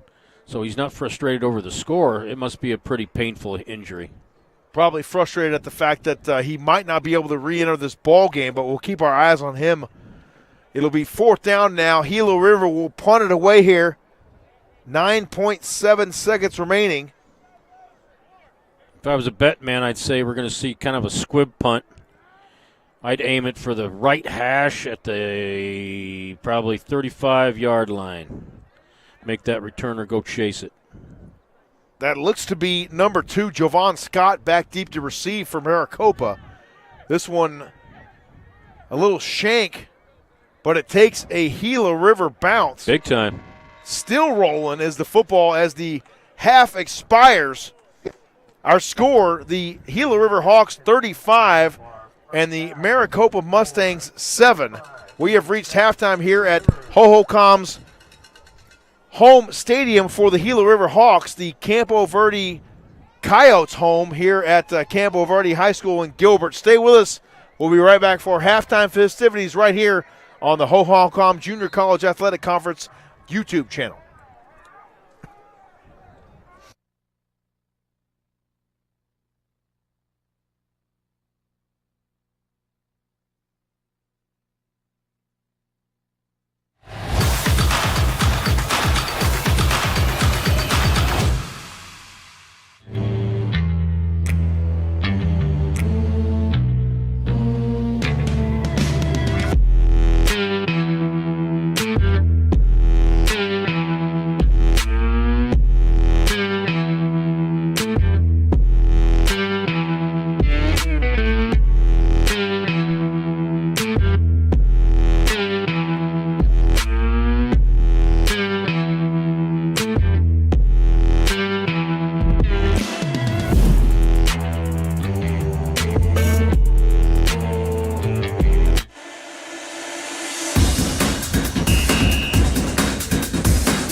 We welcome you back to the Locker Room 411 halftime show here. The Maricopa Mustangs trailing the Gila River Hawks 35-7.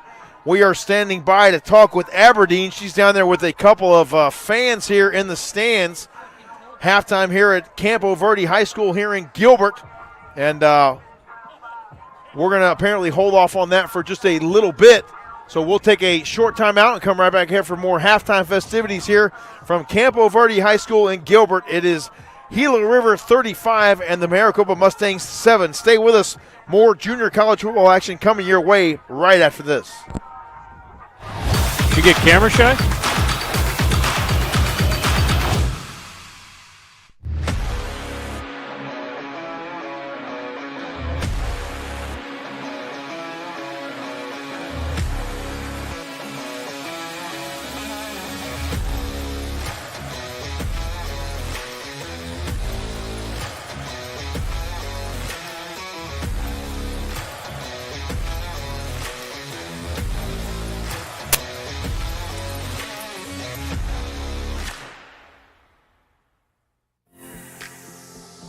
Welcome everyone to Grand Canyon University, located here in the sun-soaked city of Phoenix, Arizona, one of the largest and fastest growing universities in this country, while leading a movement of service and leadership with purpose. If I line up 10 kids today and say, why'd you choose Grand Canyon? 9 out of 10 will say it's the strength of the community. I wanted to attend affordable Christian university in a place I could truly thrive. GCU, they opened the door for me when nobody else would. GCU truly cares about students and alumni and wants to see us change the world. Grand Canyon University is a champion of inclusion, community, and equal opportunity for all. This is the College Tour. Streaming now on Amazon Prime.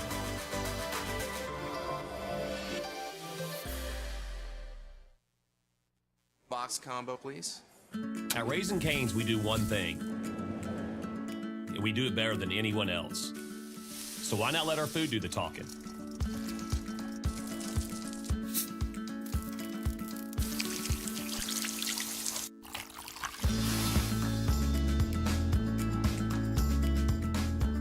Love in the window.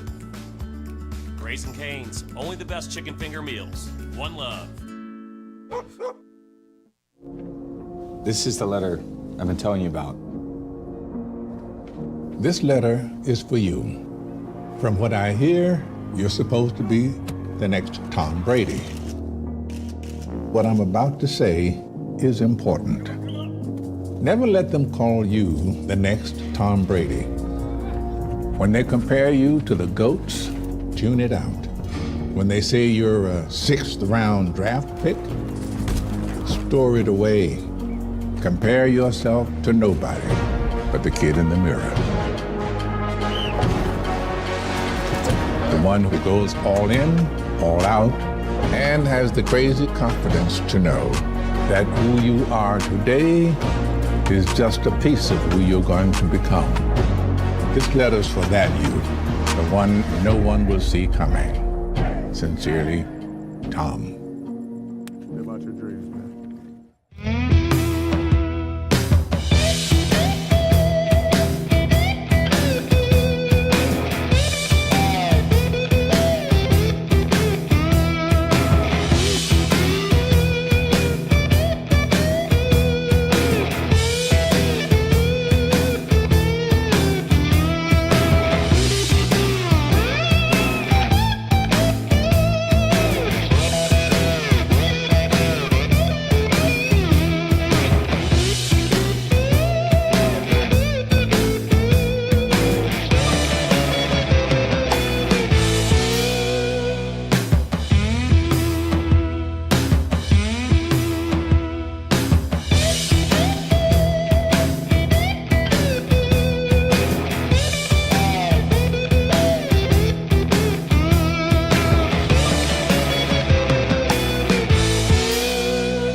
Hey y'all, Marty Smith here with my great friends from Pit Boss, and we're doing one of my favorite things right now.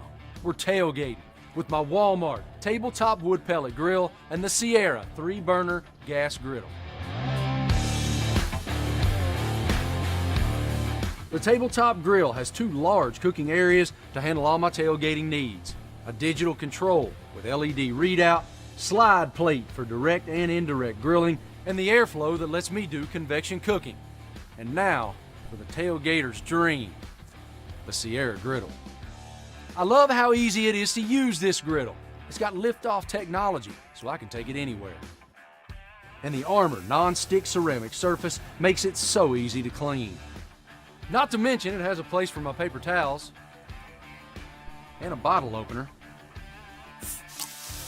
Pick up your tabletop grill and Sierra griddle at your local Walmart so you too can have the biggest, hottest, heaviest tailgating experience around.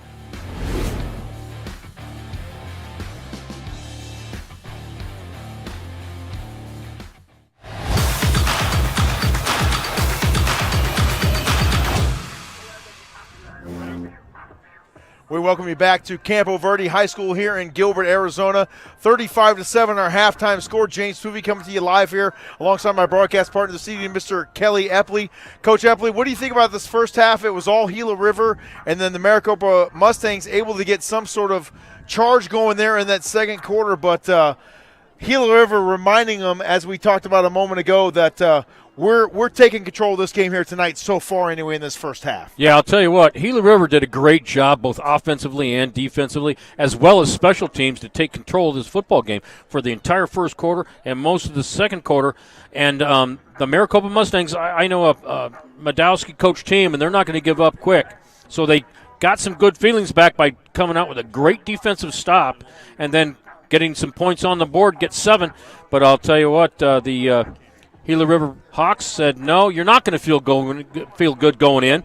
We're going to go ahead and score another touchdown and let you guys know who's in charge right now. Yeah, well, as you mentioned, no quit absolutely in this Maricopa Mustangs teams, but Gila River has been nothing short of impressive here tonight, especially number 2, Jared Wilson. He's all over the football field tonight, not only offensively, but defensively as well for Gila River. Yeah, the nice thing, the fun thing about this league that I'm looking at is back in the day, you had a lot of two-way players, and with the small rosters and late in the year and the injuries, you've got two-way players again, and those guys are stepping up. It's like old school football. And Cy Schmaltz doing a great job, having great command of this offense here, especially in this first half. But the defense for Gila River has been playing really well as well here tonight against Maricopa. Yeah, that front defensive line for Gila River is just dominating the offensive line for the Mustangs. Sorry to say that, but they're just kind of having their will. They are indeed. 35-7, our halftime score here. We'll come back and take a look at some of those first half highlights right after this. Stay with us here on the Hohokam YouTube channel. We'll be right back to Campo Verde High School in Gilbert in just a bit.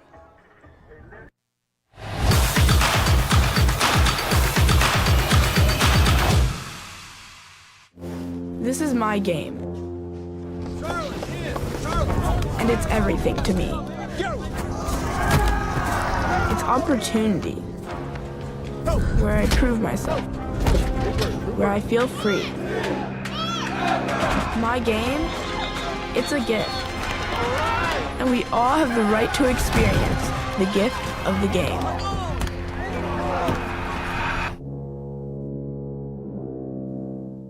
Who doesn't love Canes? Well, we, the video production students, love Canes, which is why starting Friday, November 16th, after school, and every Monday, Wednesday, and Friday, we will be selling Raising Cane's chicken fingers for $4.50 for free chicken fingers and the amazing Cane sauce. So come get your Cane Slam before it's all gone.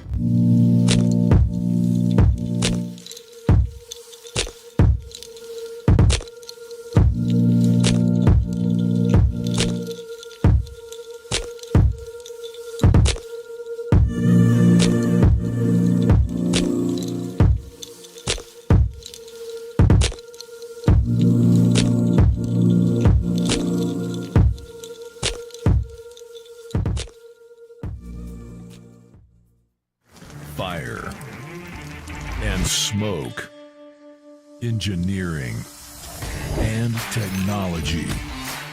Elevate your grilling passion with the next chapter in barbecue. 2 new units join the Platinum Series line. The Brunswick Wood Pellet Vertical Smoker. The Laredo 1000 Wood Pellet Grill and Smoker. Equipped with the Pit Boss Smoke IT connectivity, integrated with Wi-Fi and Bluetooth control. The next chapter in barbecue is here, and it is bigger, hotter, heavier, and now smarter. The Pit Boss Platinum Series, available exclusively at Walmart. The world is changing. How business gets done is changing. Energy, success, even the face of entrepreneurship is changing. See how we're changing at bankofthewest.com/change. Bank of the West, the bank for a changing world. With any deposit checking at Bank of the West, you can make any deposit, anywhere, in any amount per statement. And we'll waive your monthly service charge. Any deposit checking from Bank of the West. My name is Archie Bradley.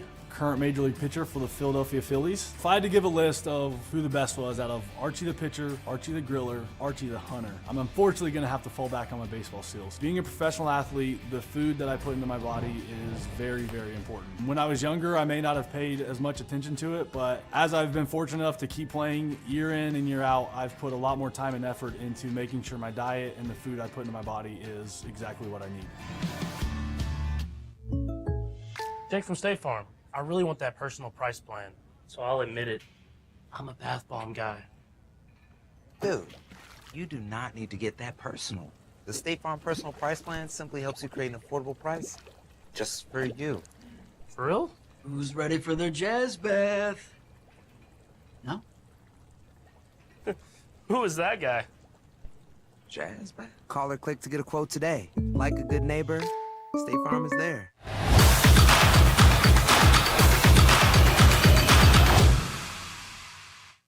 I'm here with Coach Madosky of the Maricopa Mustangs. Coach, as the season is winding down, what are some takeaways you have from this year?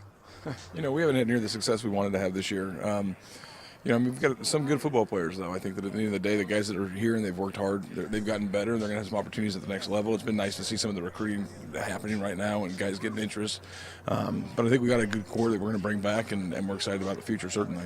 Definitely. That'll be great to see you guys progress as the next year comes. What are some things that you're looking forward to in this conference for next season? I think that we're just excited to relaunch this thing, really. I mean, in the last 4 years, the things that we didn't know when we got into it, obviously to come back out now and to get ourselves ready to really take this thing to a different level. I think that, I'm excited about the future.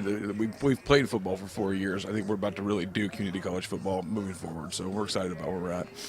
Great, definitely. Well, I look forward to seeing how you guys progress on into the next season. Looking forward to seeing how this game resolution ends. Back to you guys.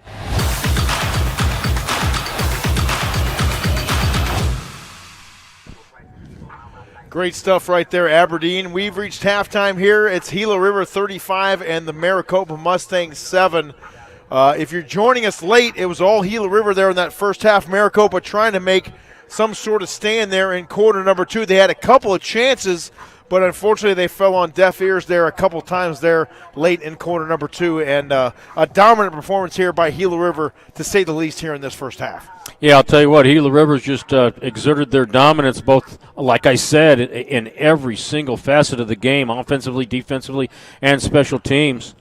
Cy Schmaltz has been big time tonight for this Gila River team. And there you see Wyatt Campos, a number of productive receivers here tonight for the Gila River Hawks. And there's the defense just taking one away there in half number 1. And that is the speedster right there, Freddie Goodson, 6'2", 210 pounds, and he can move. Another big play offensively for a first down. Schmaltz in complete command of this offense here tonight for the Gila River Hawks. One thing we haven't talked about a lot tonight here, Coach, is that Gila River offensive line doing a good job providing great protection as well for Cy Schmaltz. Yeah, that offensive line, let's give them a shout-out. You got number 57, Alexis Castro. He's a freshman, 6'4", 260 pounds from Chandler High School. At left guard, you got number 69, Leo Kordiak Booth, left guard. He's a freshman, 6'2", 270 from Gilbert High School. At center, 56, Pedro Ramirez. He's 6'1", 280, out of Chandler also. And number 58, Richard Abrego, is the right guard. He's 6'1", 300 pounds from Anchorage, Alaska. He's the only one on the offensive line that's not from Arizona. And finally, we end up with Hunter Zugas, number 77. He's 6'2", 280 from Higley High School. So you've got across the board 260, 270, 280, 300, 280. That's a big offensive line.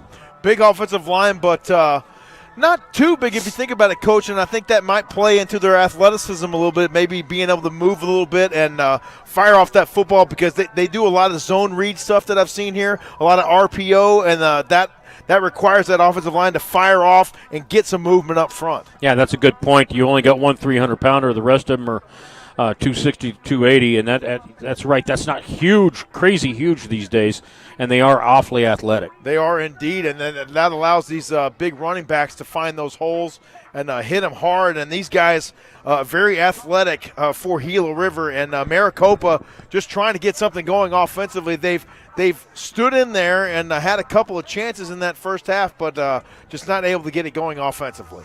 No, they look a little bit light in the numbers. I have a feeling you got a few guys playing injured, and like I looked at their offensive line getting ready to go out and play and warm up, and I only saw 5 offensive linemen out there. I didn't see a 6th one to back them up. So if that happens, I remember watching a game earlier where they had to pull a defensive lineman in and play O-line. So, not having the numbers, and right now with the injuries and late in the year and not starting with a huge roster, I think it's probably hurting them both offensively and defensively. And the biggest thing you could get to make yourself a great junior college football team is a great offensive and defensive line and backups. That's the thing, because no one stays healthy these days. Yes, it's all about the depth. You talk about it. This time of the season, everybody's hurt. Almost everybody's playing with some sort of ailing injury or nagging injury, whether it be a knee or an elbow or something like that. And then you've got grades to think about as well, which is something I'm really impressed with here in this Hohokam Junior College Athletic Conference. They are willing, as I saw last week or maybe even the week before, they're willing to cancel a game if the academic thing is not there for these players. Yeah, there have been 2 different teams having to cancel 2 different times because they didn't have enough eligible players. And, that's what this is about. This isn't about just playing football. You want to do that, you've got semi-pro you can play for years and years and years. It's about getting the education and getting the education paid for. And sometimes it takes, hey, I'm going to play a sport at the junior college level, and then next thing you know, hey, I've got this many hours, and why don't I finish that degree? I'm close to it. I'm more than halfway there. Why don't we finish the thing? This is a fantastic opportunity for these kids. I don't know about you, Coach, but nobody really told me when I was coming out of high school in 1994 that, hey, you can go down to Stephen F. Austin State University in Nacogdoches, Texas, and pay whatever it is for English 101, or you can stay here at the community college, take it at Richland Community College, take the same English 101, and it's $55 or whatever it is. You get my point, right? Yep. But that's just an opportunity for these guys to come out here, make a statement on the football field, get some of those lower division classes taken care of, and then maybe transfer on to a bigger school and a bigger opportunity. Yeah, at the junior college level, both on-site or online, the savings of cost is instrumental. I mean, it's huge. It's probably a tenth of what you have to pay at a university or a 4-year school. And, yeah, you can't finish it at the junior college, but you can get half of it done. Yes. And not go into debt whatsoever. So when you get graduated, you don't have that huge student debt. It's all about setting yourself up for the future, and that's why, you're involved with the high school football game here as well in the state of Arizona, and it's about the fit for these young kids. Where's the best fit? Where am I going to get, some playing time? Because I don't know about you, but I always wanted to go where I could play football. Right. Because I love to play the game. That's why I'm on the field. Right. And then where does the money work out? Where does the scholarship or the partial scholarship or whatever it is that you're afforded, where does that work out best for you and your family? And then, do I want to go play football in northern Minnesota where my family's never going to be able to come see me play, or maybe I want to stay here and go play at Ottawa or Arizona Christian or here at Gila River, and maybe that works out better for my situation. Yeah, you're right. There's a lot of things that need to be thought of. A lot of kids are just wondering, hey, what's the number I'm going to get just so I can put on Twitter, hey, I got a full ride or a half ride here. You got to look at on how it fits on your long-term plans. Yeah, the Twitter post doesn't pay any of the dorm bills, unfortunately, but this one fielded now at the 5-yard line here for Maricopa. They come out with a nice head of steam and return that one all the way out to the 30-yard line. A surprise hit by Keone Panay from Maricopa High School. Came out of nowhere and laid the hat. He did indeed. Former Maricopa Ram. Yep. And this one's going to be spotted now at the 30-yard line. So Maricopa will start the second half trailing by 28. Looks like you got a 4-man front. You got number 63 added to the mix for the Gila River Hawks, which I do not. You might have. I do not have Mr. 63 here either, so he will now be known as 63, at least here for tonight. He's sitting in there either probably at that 3 technique, I would imagine. Yep, exactly where he's at. Looks like the little brother, number 10. Now, that brings me back to our earlier conversation, Coach. You got a 3 technique in there wearing number 10, and you can see that number 10 jersey screaming for mercy down there because that's not a triple X. Yeah, yeah. They don't like him loose. They don't like him fitting. They want him too tight. That's so true. But what are your thoughts on, we talked about it earlier in the first half, these number changes or whatever it's called in college football, and you got a defensive lineman wearing a number 9, and then you got somebody split out wide in the 90. Personal foul. Face they say that the defensive and offensive, defensive anybody can wear any number they want to. Doesn't matter what position they play, they can run any number they want to.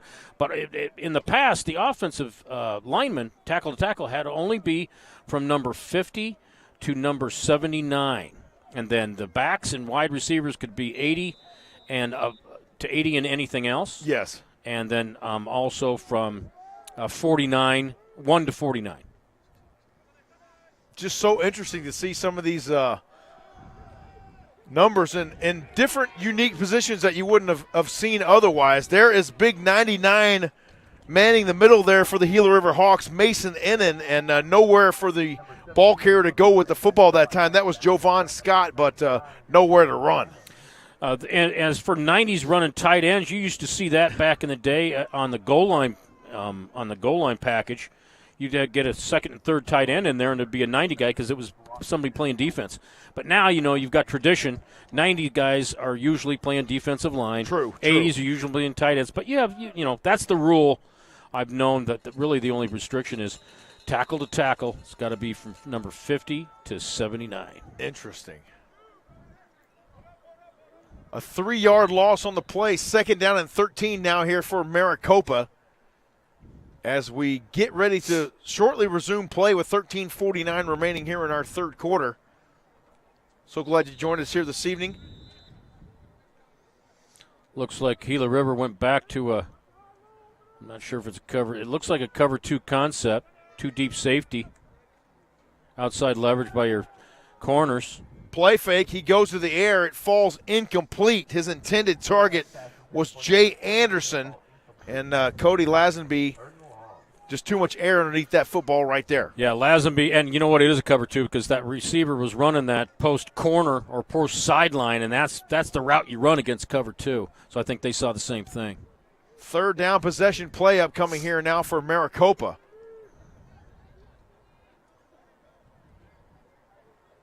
Third down, big down. If they can get a first down here, that'll start the half right. If they don't, they might be going to the sideline going, oh, here we go again. Yeah, more of the same thing. Trying to avoid the Groundhog Day right here, the Maricopa Mustangs. 2-by-1 on the outside now for Cody Lazenby. He's got Brian Dominguez to his right. The pressure comes. He climbs the pocket. He's going to square the shoulders and fire to the near side. It's complete to number 45, Steiner Christensen, and the 6'4", 235-pound halfback. Doing work out there on the edge for Maricopa. Another look at it right here. Yeah, he plays little tight end, little H-back. He's a big target. Great hands. Good block, real good blocker. Nice to see him get that catch and get the first down. Lazenby was under pressure that time from Mason Ennin and did a great job keeping his eyes downfield, keeping those shoulders square, and allowing himself a chance to get that football out there to Christensen. Lazenby doesn't play like a freshman. He plays like he's a grizzled veteran. He does, and he is a big dude. Yeah.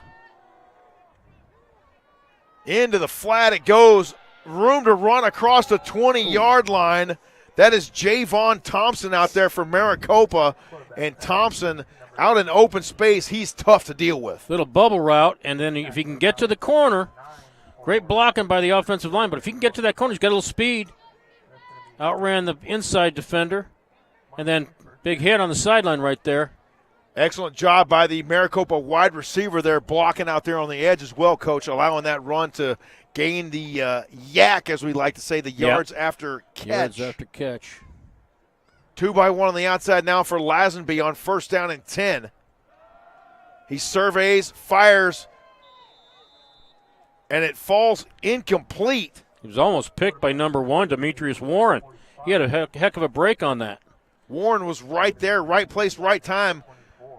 Lazenby trying to find Steiner Christensen in there, but you mentioned it, number 1, Demetrius Warren in there doing a great job for Gila River. 2nd and 10 now upcoming here for Maricopa. In a cover 1 look. Linebacker's showing, but I don't think he's going to come. You are rushing 4. They go to the air. Pick. It's intercepted at the 2-yard line. They're still fighting for the football. I don't think we'll have a simultaneous reception on that right there. The receiver was on the defender's back. But Gila River's number 27 coming up with the INT. Isaac Heffel, he's a linebacker from Campo Verde. He's playing on his home field right now. How about that former Coyote? Probably played for Coach Ragsdale, I would imagine here. Yeah, that's an interception. That is a fantastic play. Had to hold on to that thing to the bitter end right there. Okay, you got the Gila River offense coming out, starting on the 2-yard line. Imagine you can see a couple runs to get out of that end zone. Get a little room to work now. Right. Cy Schmaltz goes back to work here from his own 2. Oh, a little trickery. The direct snap. A little tricky. Well, the motion, number 2 went into motion. That was Jared Wilson who got the direct snap that time for the Gila River Hawks. Little zipper motion.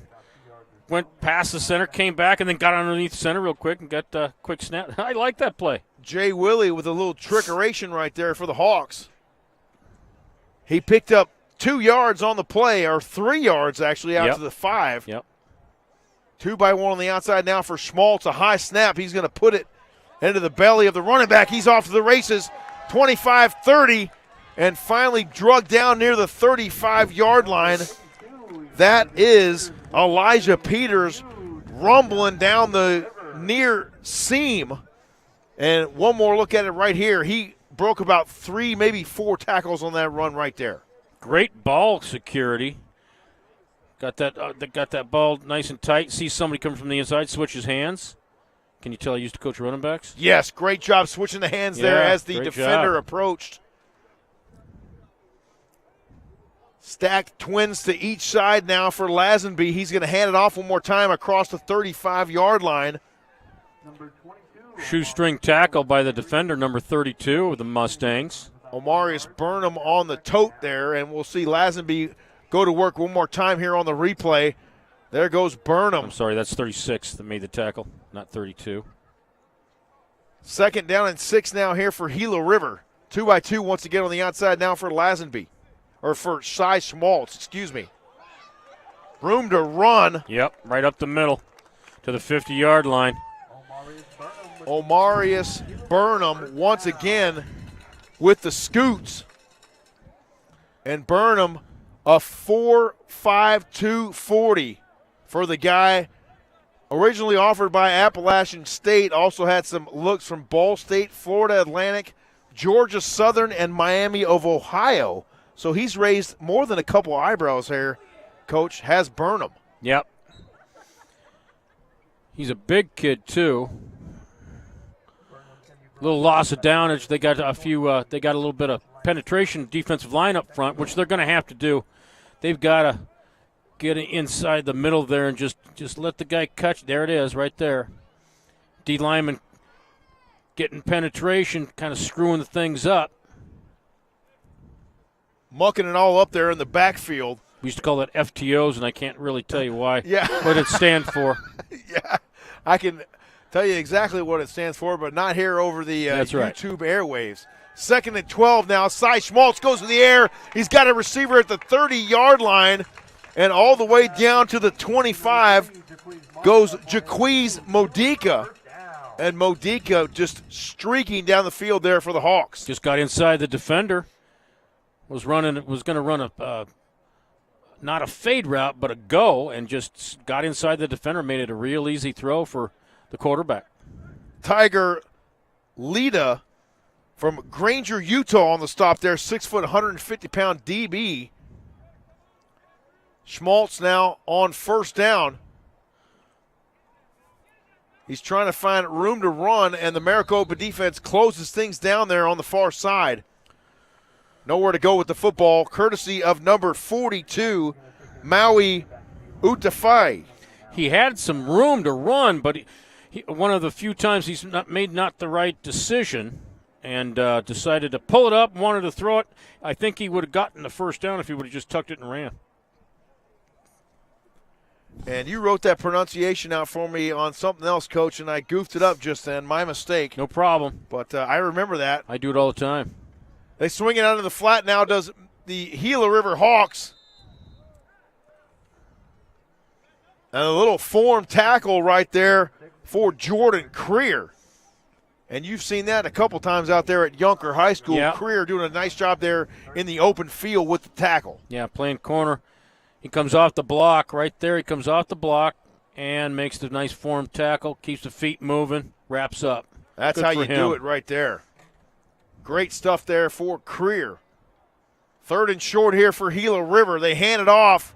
Burnham getting the call, and he's into the end zone for the touchdown. Omarius Burnham just turning those legs, and they are not going to step in front of that right there. You see the touchdown celebration with Cy Schmaltz.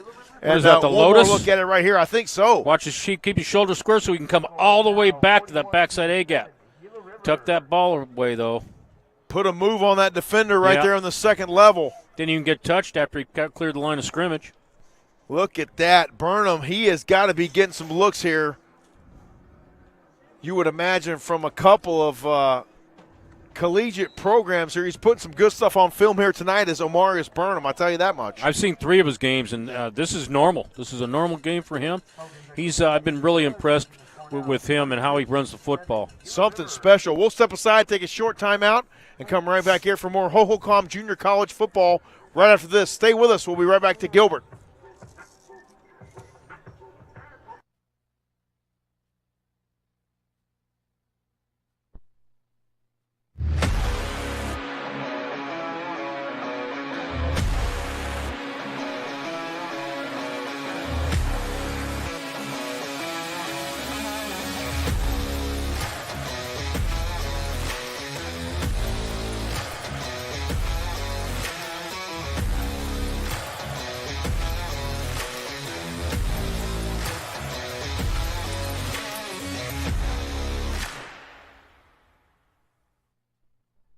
Box combo, please. At Raising Cane's, we do one thing, and we do it better than anyone else. So why not let our food do the talking?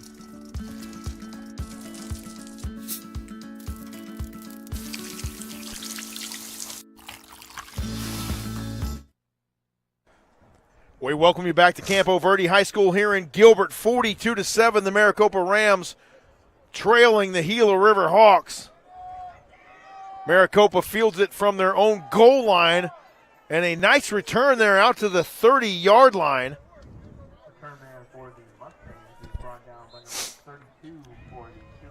And that was number 81 for Maricopa.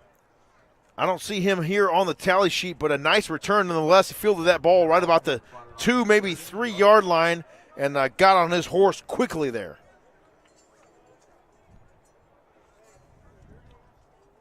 Alan Hakagaba from Mojave High School. Hakagaba got on the horse there for the Maricopa Mustangs and sets them up in good field position here from the 30-yard line. And if I'm not pronouncing your last name right, I apologize. Yes. 7:32 remaining here in our third quarter. Coach, we've been talking about food. What's on the docket food-wise for you tonight after the game? Will you get something on the way back to the west side? I'll get something. I'll get something on the way back. Probably a little Filiberto's Philly Bees. Okay. Steak burrito. Oh, it sounds like you've already got it mapped out. Oh yeah, I like it. Going far side with it now for Maricopa.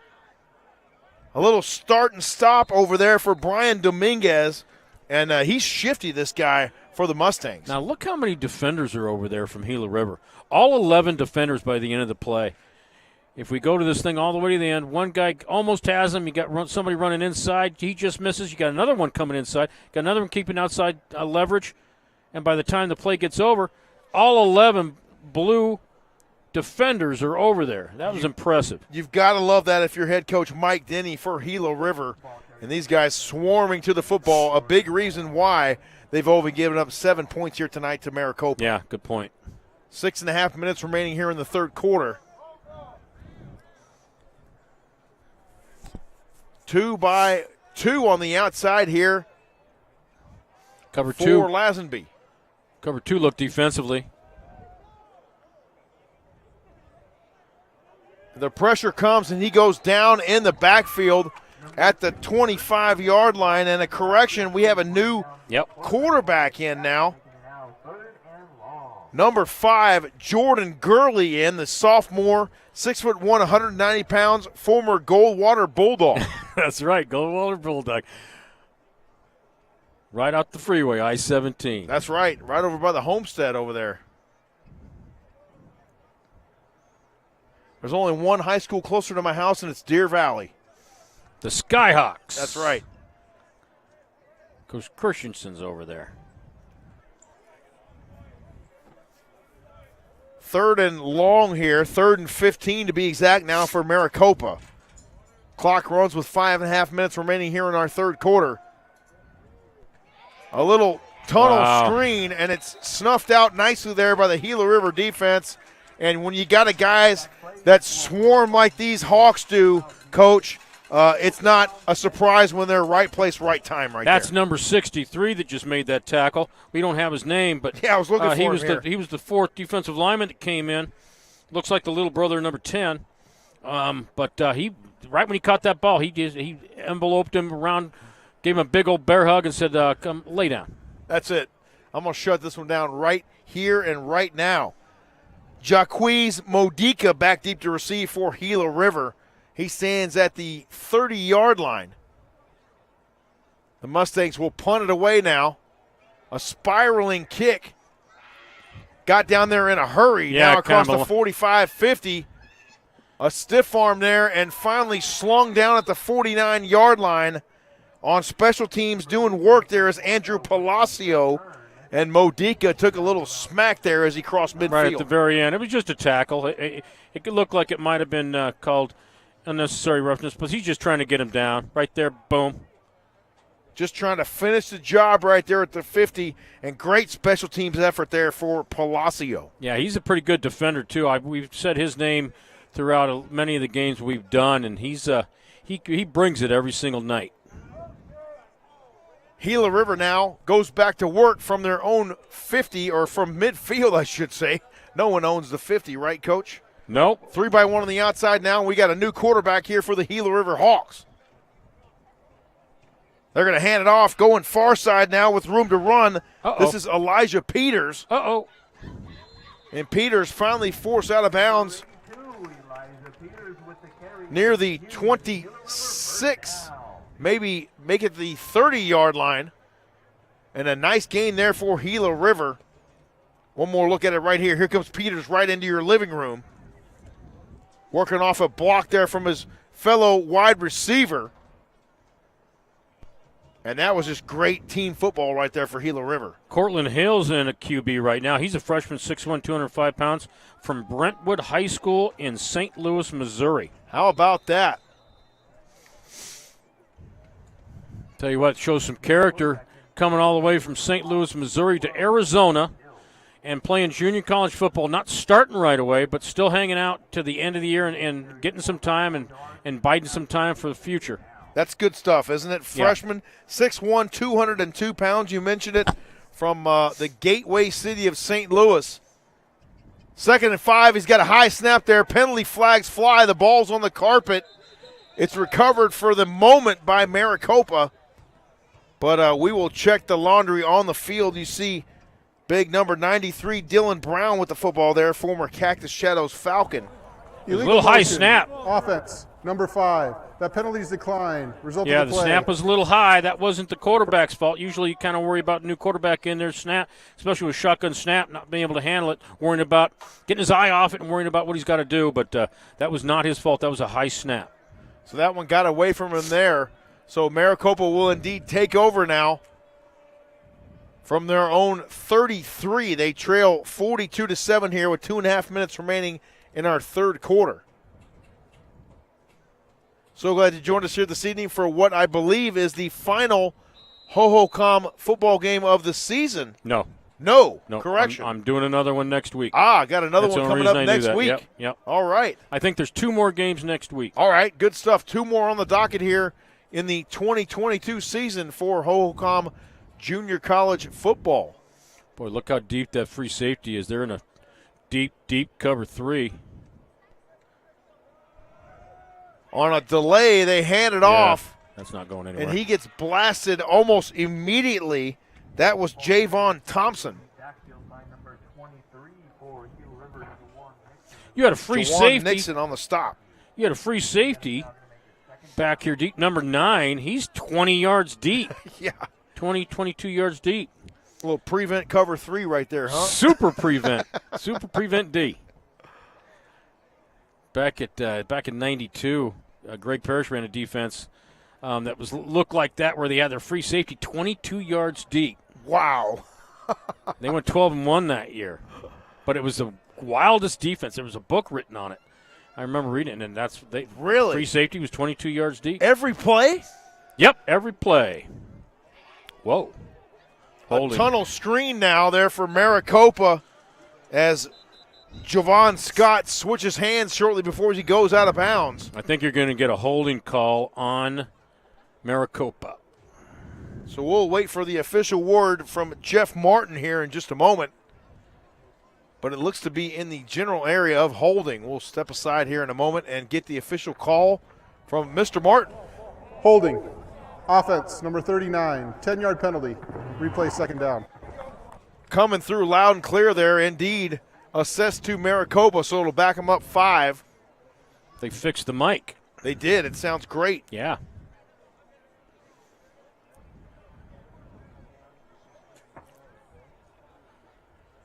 A nice ad for sure, having that ref mic come through here on the broadcast for you, simultaneous with the PA sound. That's courtesy of one GL Jones. Maricopa getting the call in from the sideline now.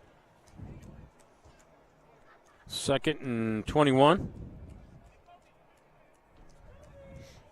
Jordan Gurley. Goldwater High School.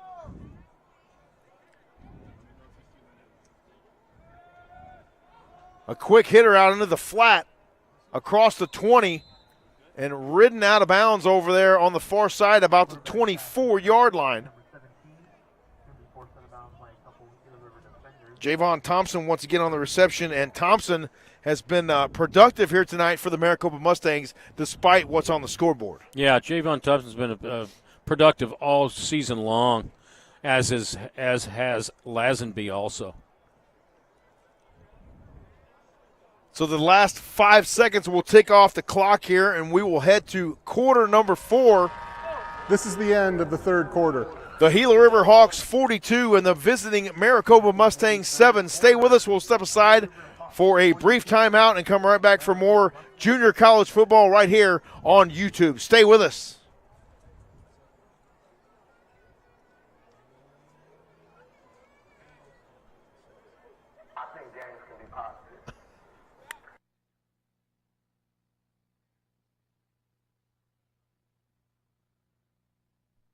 The long wait is over, Pit Boss Nation. I am Patrick Peterson, and I am Pit Boss. What me and these grills have in common, we both have you covered. Pit Boss is locking it down by bigger, hotter, and heavier grilling. You do want this smoke. Pit Boss is the fastest growing brand in the grilling market. And trust me, I know a thing or two about speed. With 8-in-1 cooking versatility, you can always run the right play on our gridiron. Send a blitz with a hot and fast grill job, or drop in the coverage, or go low and slow.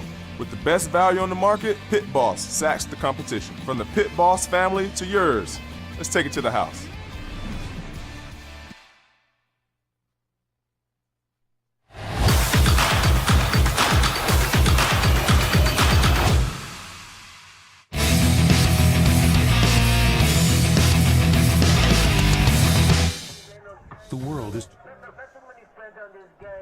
We welcome you back to Campo Verde High School here in Gilbert, Arizona. We're ready for our fourth quarter. We will send it down now to Aberdeen, who is sitting down the sideline. No, we're going to keep it right here, it looks like. Third down upcoming here for the Maricopa Mustangs from their own 25-yard line. 3rd and 18. 2-by-1 on the outside now for Jordan Gurley. A little confusion on where to line up. Alignment and assignment, right, Coach? Yep. That's about 65% of it. Oh. Bearing down there for a quarterback sack. That is Matthew Anderson, 6'2", 215-pound sophomore from Scottsdale. Wow. He just had a free lane to go get him. Like he was in the lunchroom and said, go get that lunch. That was one of those unabated to the quarterback. If he didn't get that sack, they should have fined him. I guess they don't fine him in junior college, huh? So now it's going to be 4th and Tonopah right here for Maricopa. I like that one. Have you been out to the home of the Phoenix, Tonopah Valley? Sure have. I saw their brand new field back when it was brand new, about 6-7 years ago. Okay, I haven't been out there since then. When I was at coaching at Phoenix Christian, we were out there a couple times back in the day, but it was still grass then. When Gertz was out there coaching? Yes. Was Gertz out there coaching? Exactly. That one fielded, almost fielded at the 45, scooped up and across midfield now comes Modica, and Modica's still on his feet. Holy schmoly. Oh, my goodness. They finally get him down somehow, and it takes about 17 Maricopa Mustangs to do it. Well, but they finally get him on the turf. When I was a little kid, I was in 4-H, and we had the county fair, and they had something called the Grease Pig run. And I went to go try to go catch that grease pig. I couldn't get a hold of him. That's what that looked like right there. A bunch of people had their arms around him, and then he just kept running. But he just kept those legs churning and was not going to be brought down no matter what. So now it looks like it's going to be spotted at the – well, we'll see. They're still marking it off. Yeah, there was a holding penalty while I was walking down 4-H Memory Lane. There was a holding penalty that they talked about. Sorry about that. No, that was great. That's good stuff right there. Hey, listen, it's 42-7. We can enjoy the game. Bring out some stories and enjoy some football here, right? It's still football, right? Watching football always brings me back to my youth. Yes, that's why I think that's part of the reason why we love it so much. That's why we come out here on a Saturday evening and do this type of stuff, right, Coach? That's right. Look at that cutback, man. He's good at that. It is good. He's very nimble. Almost stayed on his feet there and broke a second tackle, I want to say. Did Elijah Peters. And Peters very shifty there in the middle, especially for a guy with his size. He's marked here at 5'11", 170, but I don't know about that. From ALA Queen Creek. Under Coach Rich Edwards out there for the Patriots. 3-by-1 on the outside now for Gila River. They come back inside with it, and a tough tackle there. You got Isaiah Anderson in there at quarterback right now. Number 8. Isaiah Anderson.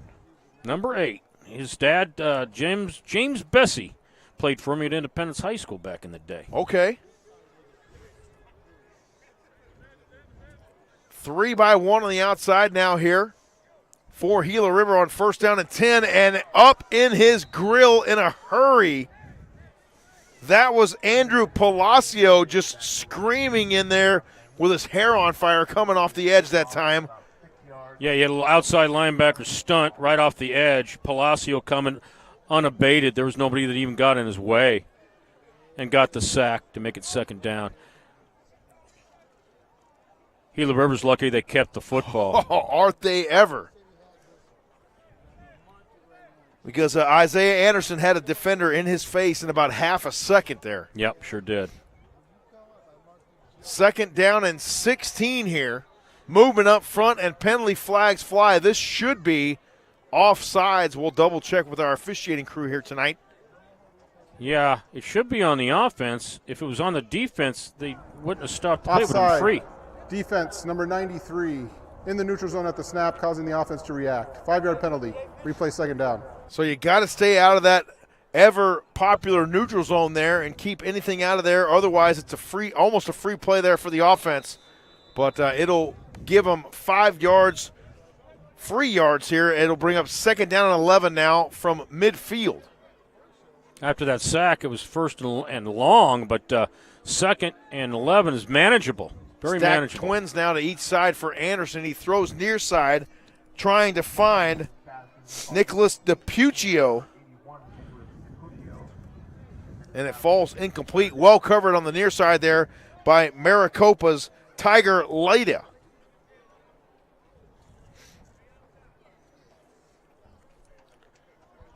Looking to the sideline to get where you see some new numbers, new people out there playing where they can.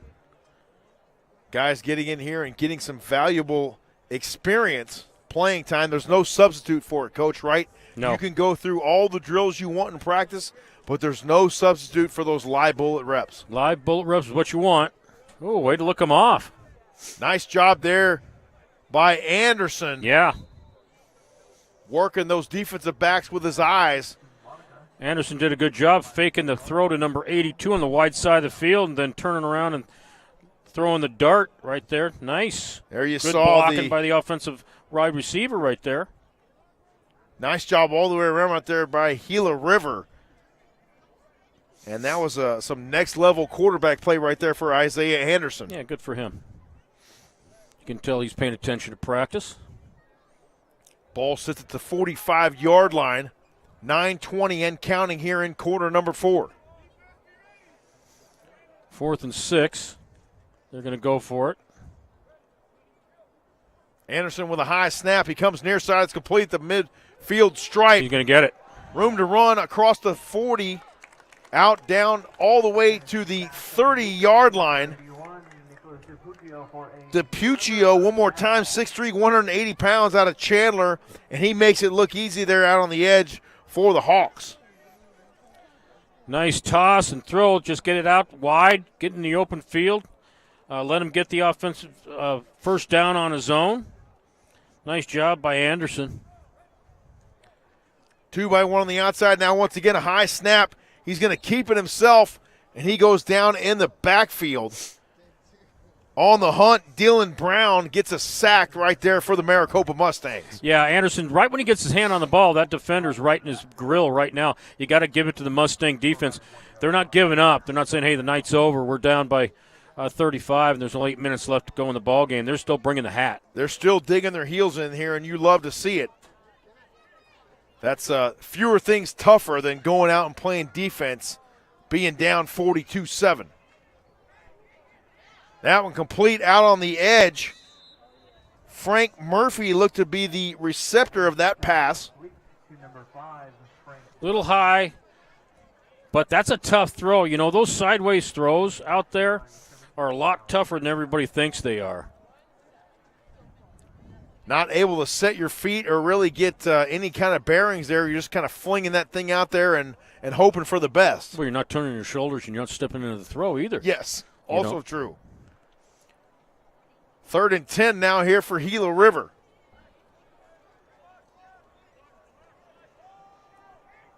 Flipping the hips once again is Anderson. He goes down in the backfield at the 40 for a sack.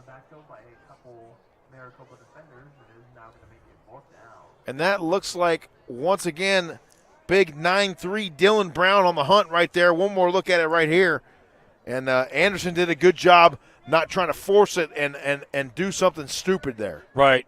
Dylan Brown and Palacios out there also with the assist.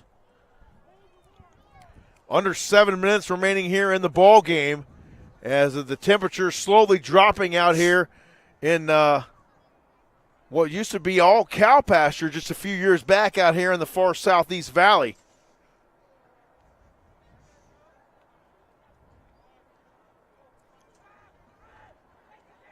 Oh, wow. They keep it, lowering the headgear at the 25-yard line. That is Cortland Hill Jr.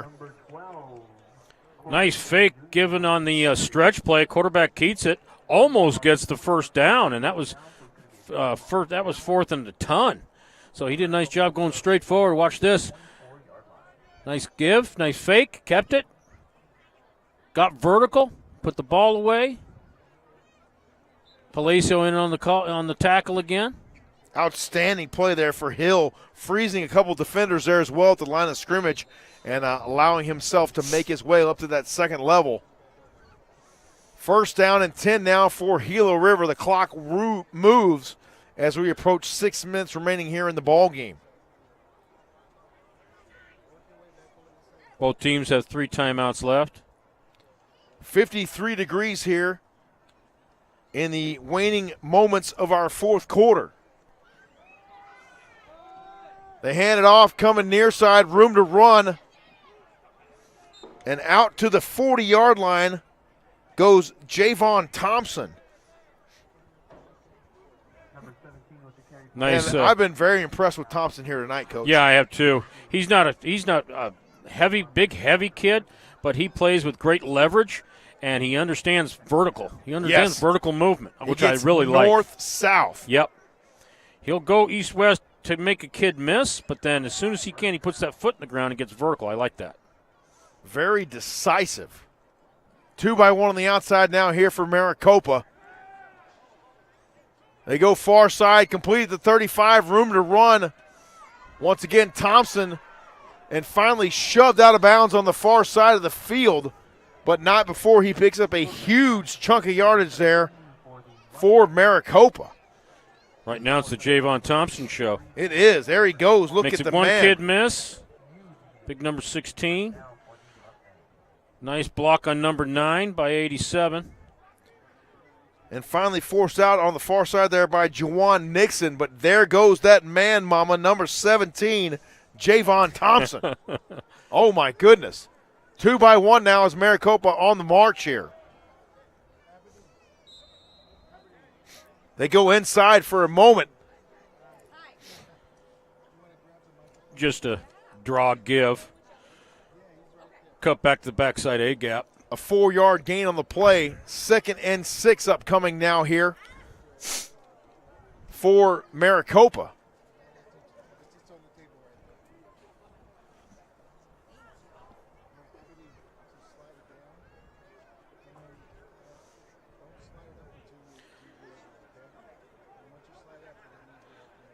Got a trace set on this side, looks like. No tight end. I'm sorry. Yeah. Trying to hit him on a cross, and he was riding him the whole way out of the gate right there. And it was only a matter of time before you saw that yellow flag airborne there, Coach. I was wondering when that thing was going to happen. I mean, shoot. He was going to get on one knee and propose there for a second. Yeah, it sure looked like it. Defense, number 15. Yeah, he was holding on. He was holding on to him after 2 steps. Keone Penne, the infractor there for the Gila River Hawks. As Aberdeen making her way down to the sideline there here in just a moment. We'll get some content from her here in just a little bit.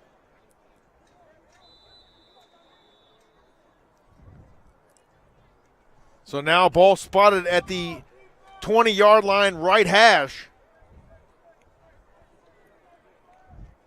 Daniel Armenta now in there at quarterback. He's a Yonker Rough Rider. He is indeed. 6'1", 190 pounds. Had Armenta on Thursday Night Football a couple years back. That one falls incomplete. The intended target on the far side was Javon Thompson. Not a bad throw. A little bubble route by that receiver. Throw it out about a yard in front of him. Looks like he's going to the sideline to get the play. 3 minutes remaining here in our fourth quarter.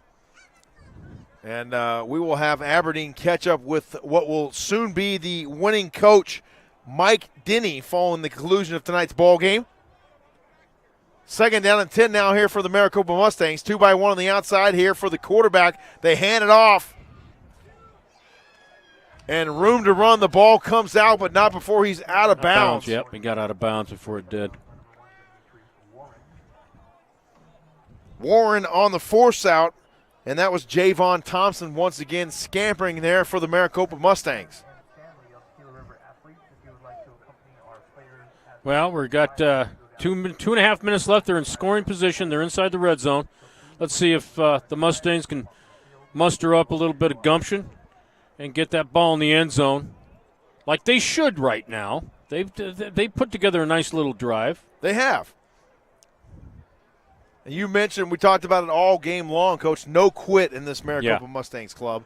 And rightfully so, right? 2-by-1 on the outside now. He claps the hands, gives it. Nice play fake there. Thompson lowers the headgear and turns it back upfield at the 10-yard line and burrows his way down to the 8. Great decision by Javon Thompson. He did a nice job splitting those two.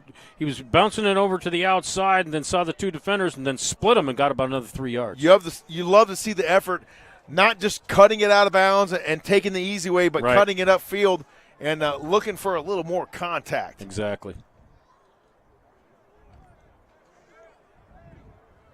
2-by-1 on the outside now for Maricopa on 1st and goal from the 8. Shotgun snap. Good throw. Swings it out into the flat. That was Thompson once again. He's upended there at the 2-yard line. Make it the 3. And the clock runs with under a minute to play here in the 4th. 1, maybe 2 more plays, and this one should be in the history books. I'd say probably 2 more. You better hurry it up if you want to get it in the end zone.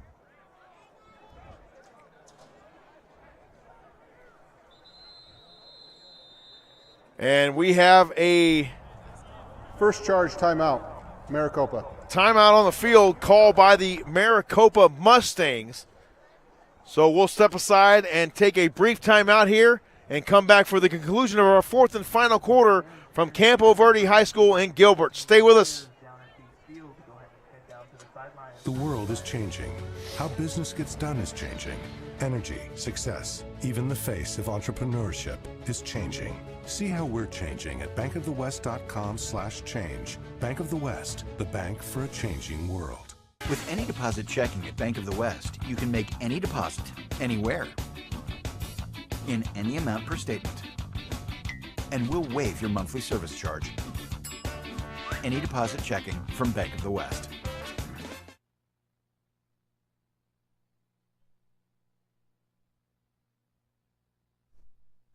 We welcome you back to Campo Verde High School here in Gilbert, Arizona. There are a mere 5 seconds remaining on the clock. And no, there's 5 seconds left for the timeout. Oh, 5 seconds are left on the timeout. 37.9 to be exact here. Second down and 3 here. 1, maybe 2 more plays, and this one will be all done. No, I would think they probably called 2 plays on the sideline right now. If the first one doesn't go, just get lined back up. Make sure and stay with us here. We will head down to the sideline momentarily after the conclusion of the game and check in with Aberdeen. She's standing by there as Coach Mike Denny gets the Gatorade shower, and that has got to be cold. It's cold. On a chilly I'm night cold like just looking this. at him. You can see Coach there just shuddering there as we'll check in with Aberdeen here in just a minute. And they are having some fun down there on the sideline for the Gila River Hawks. Hopefully Aberdeen doesn't get pelted with any of that liquid. She might have got a little bit wet down there on that one. I'm not sure.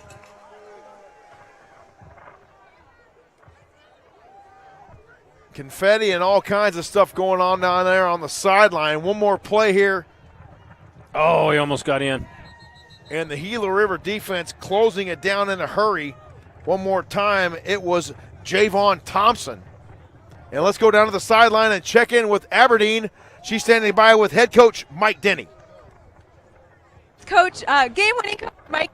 Coach, congratulations on the win tonight. Thank you. Appreciate it. Been great to see you guys play and the momentum you've been building up this season. Can you tell us what was kind of the secret sauce to you guys getting and staying ahead? You know, we just got to stay the course. Our guys know that we're going to work hard every day regardless of who we're playing. And that we stick our heads in there and we stay after it. It's all going to work out well in the end. And it's been, that way so far every week. And eight straight here feels pretty good. And, these kids work hard. We got a great group of coaches, and these kids get it. They grind it out every day, and they're starting to see what it looks like to, work hard and be paid off for it. Definitely. It's been great to follow your season and see how these guys have been going through the momentum at each different game. Can you tell us what are you looking forward to for the next season with this conference? We'll see. We should have a pretty fair amount of returners, and of course we're going to recruit and stay after it and try to backfill for guys that we're losing. Got a lot of guys going off into university, and that's our goal as well, is get them in, get them out, as also. And so hopefully we'll have another successful season and return enough good core guys to where we can be competitive and just keep building and growing, and we're not slowing down. Definitely. Well, we're looking forward to seeing you guys in the next season and closing out this one. Congratulations on the win again tonight. Thank you. Back to you guys. Great stuff from the sideline down there. Aberdeen standing by there with Coach Mike Denny, who is about to take his club to 8-1 on the season. And we talked about it, Coach. An impressive performance here tonight from the Gila River Hawks in all three phases. Yep, they were productive in all three phases and stayed in charge the entire game from the first second to the very end, which that buzzer just sounded. And I'll tell you what a dominating performance by them. The ball falls incomplete, and we have gone final here. Our final score from Campo Verde High School here in Gilbert, the Gila River Hawks getting the win at home, 42-7 over the Maricopa Mustangs. And a dominant performance here. A lot of stars on the field here tonight for Gila River. Yeah, they've got to be proud of their performance. The big three, Burnham, Lazenby, they did a great job offensively. And I think defensively, the front four, great job by the defensive line. But hand it to Maricopa. They played with class. They never gave up. They were knocking on the door at the very end. So I think everybody walks off this field proud of themselves. Let's take another look one more time. And they're going down now to Coach Denny, who's standing by on the sideline. And there's the shower one more time. Oh, my goodness.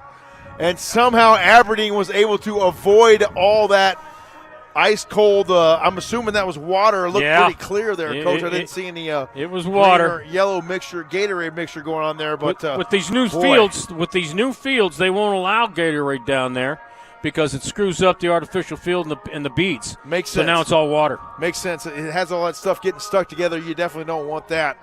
42-7 here, our final. Special thanks to our production crew doing an outstanding job here tonight at Campo Verde High School. Our producer, Mr. Greg Jones, our sideline camera operator tonight. Joey Mosquero doing a fantastic job. And my color analyst this evening, as always, a pleasure. Coach Epley doing a great job up here in the booth. And Gila River, a dominant performance here tonight over Maricopa to go to 8-1 on the season. Yep, outstanding job. And best part of tonight is I get to go home and pet my dog. For my color analyst, Coach Kelly Epley, our producer, Greg Jones, and everyone involved here tonight from Campo Verde High School, our final score, once again, Gila River 42 and the Maricopa Mustangs 7. James Hoovey saying so.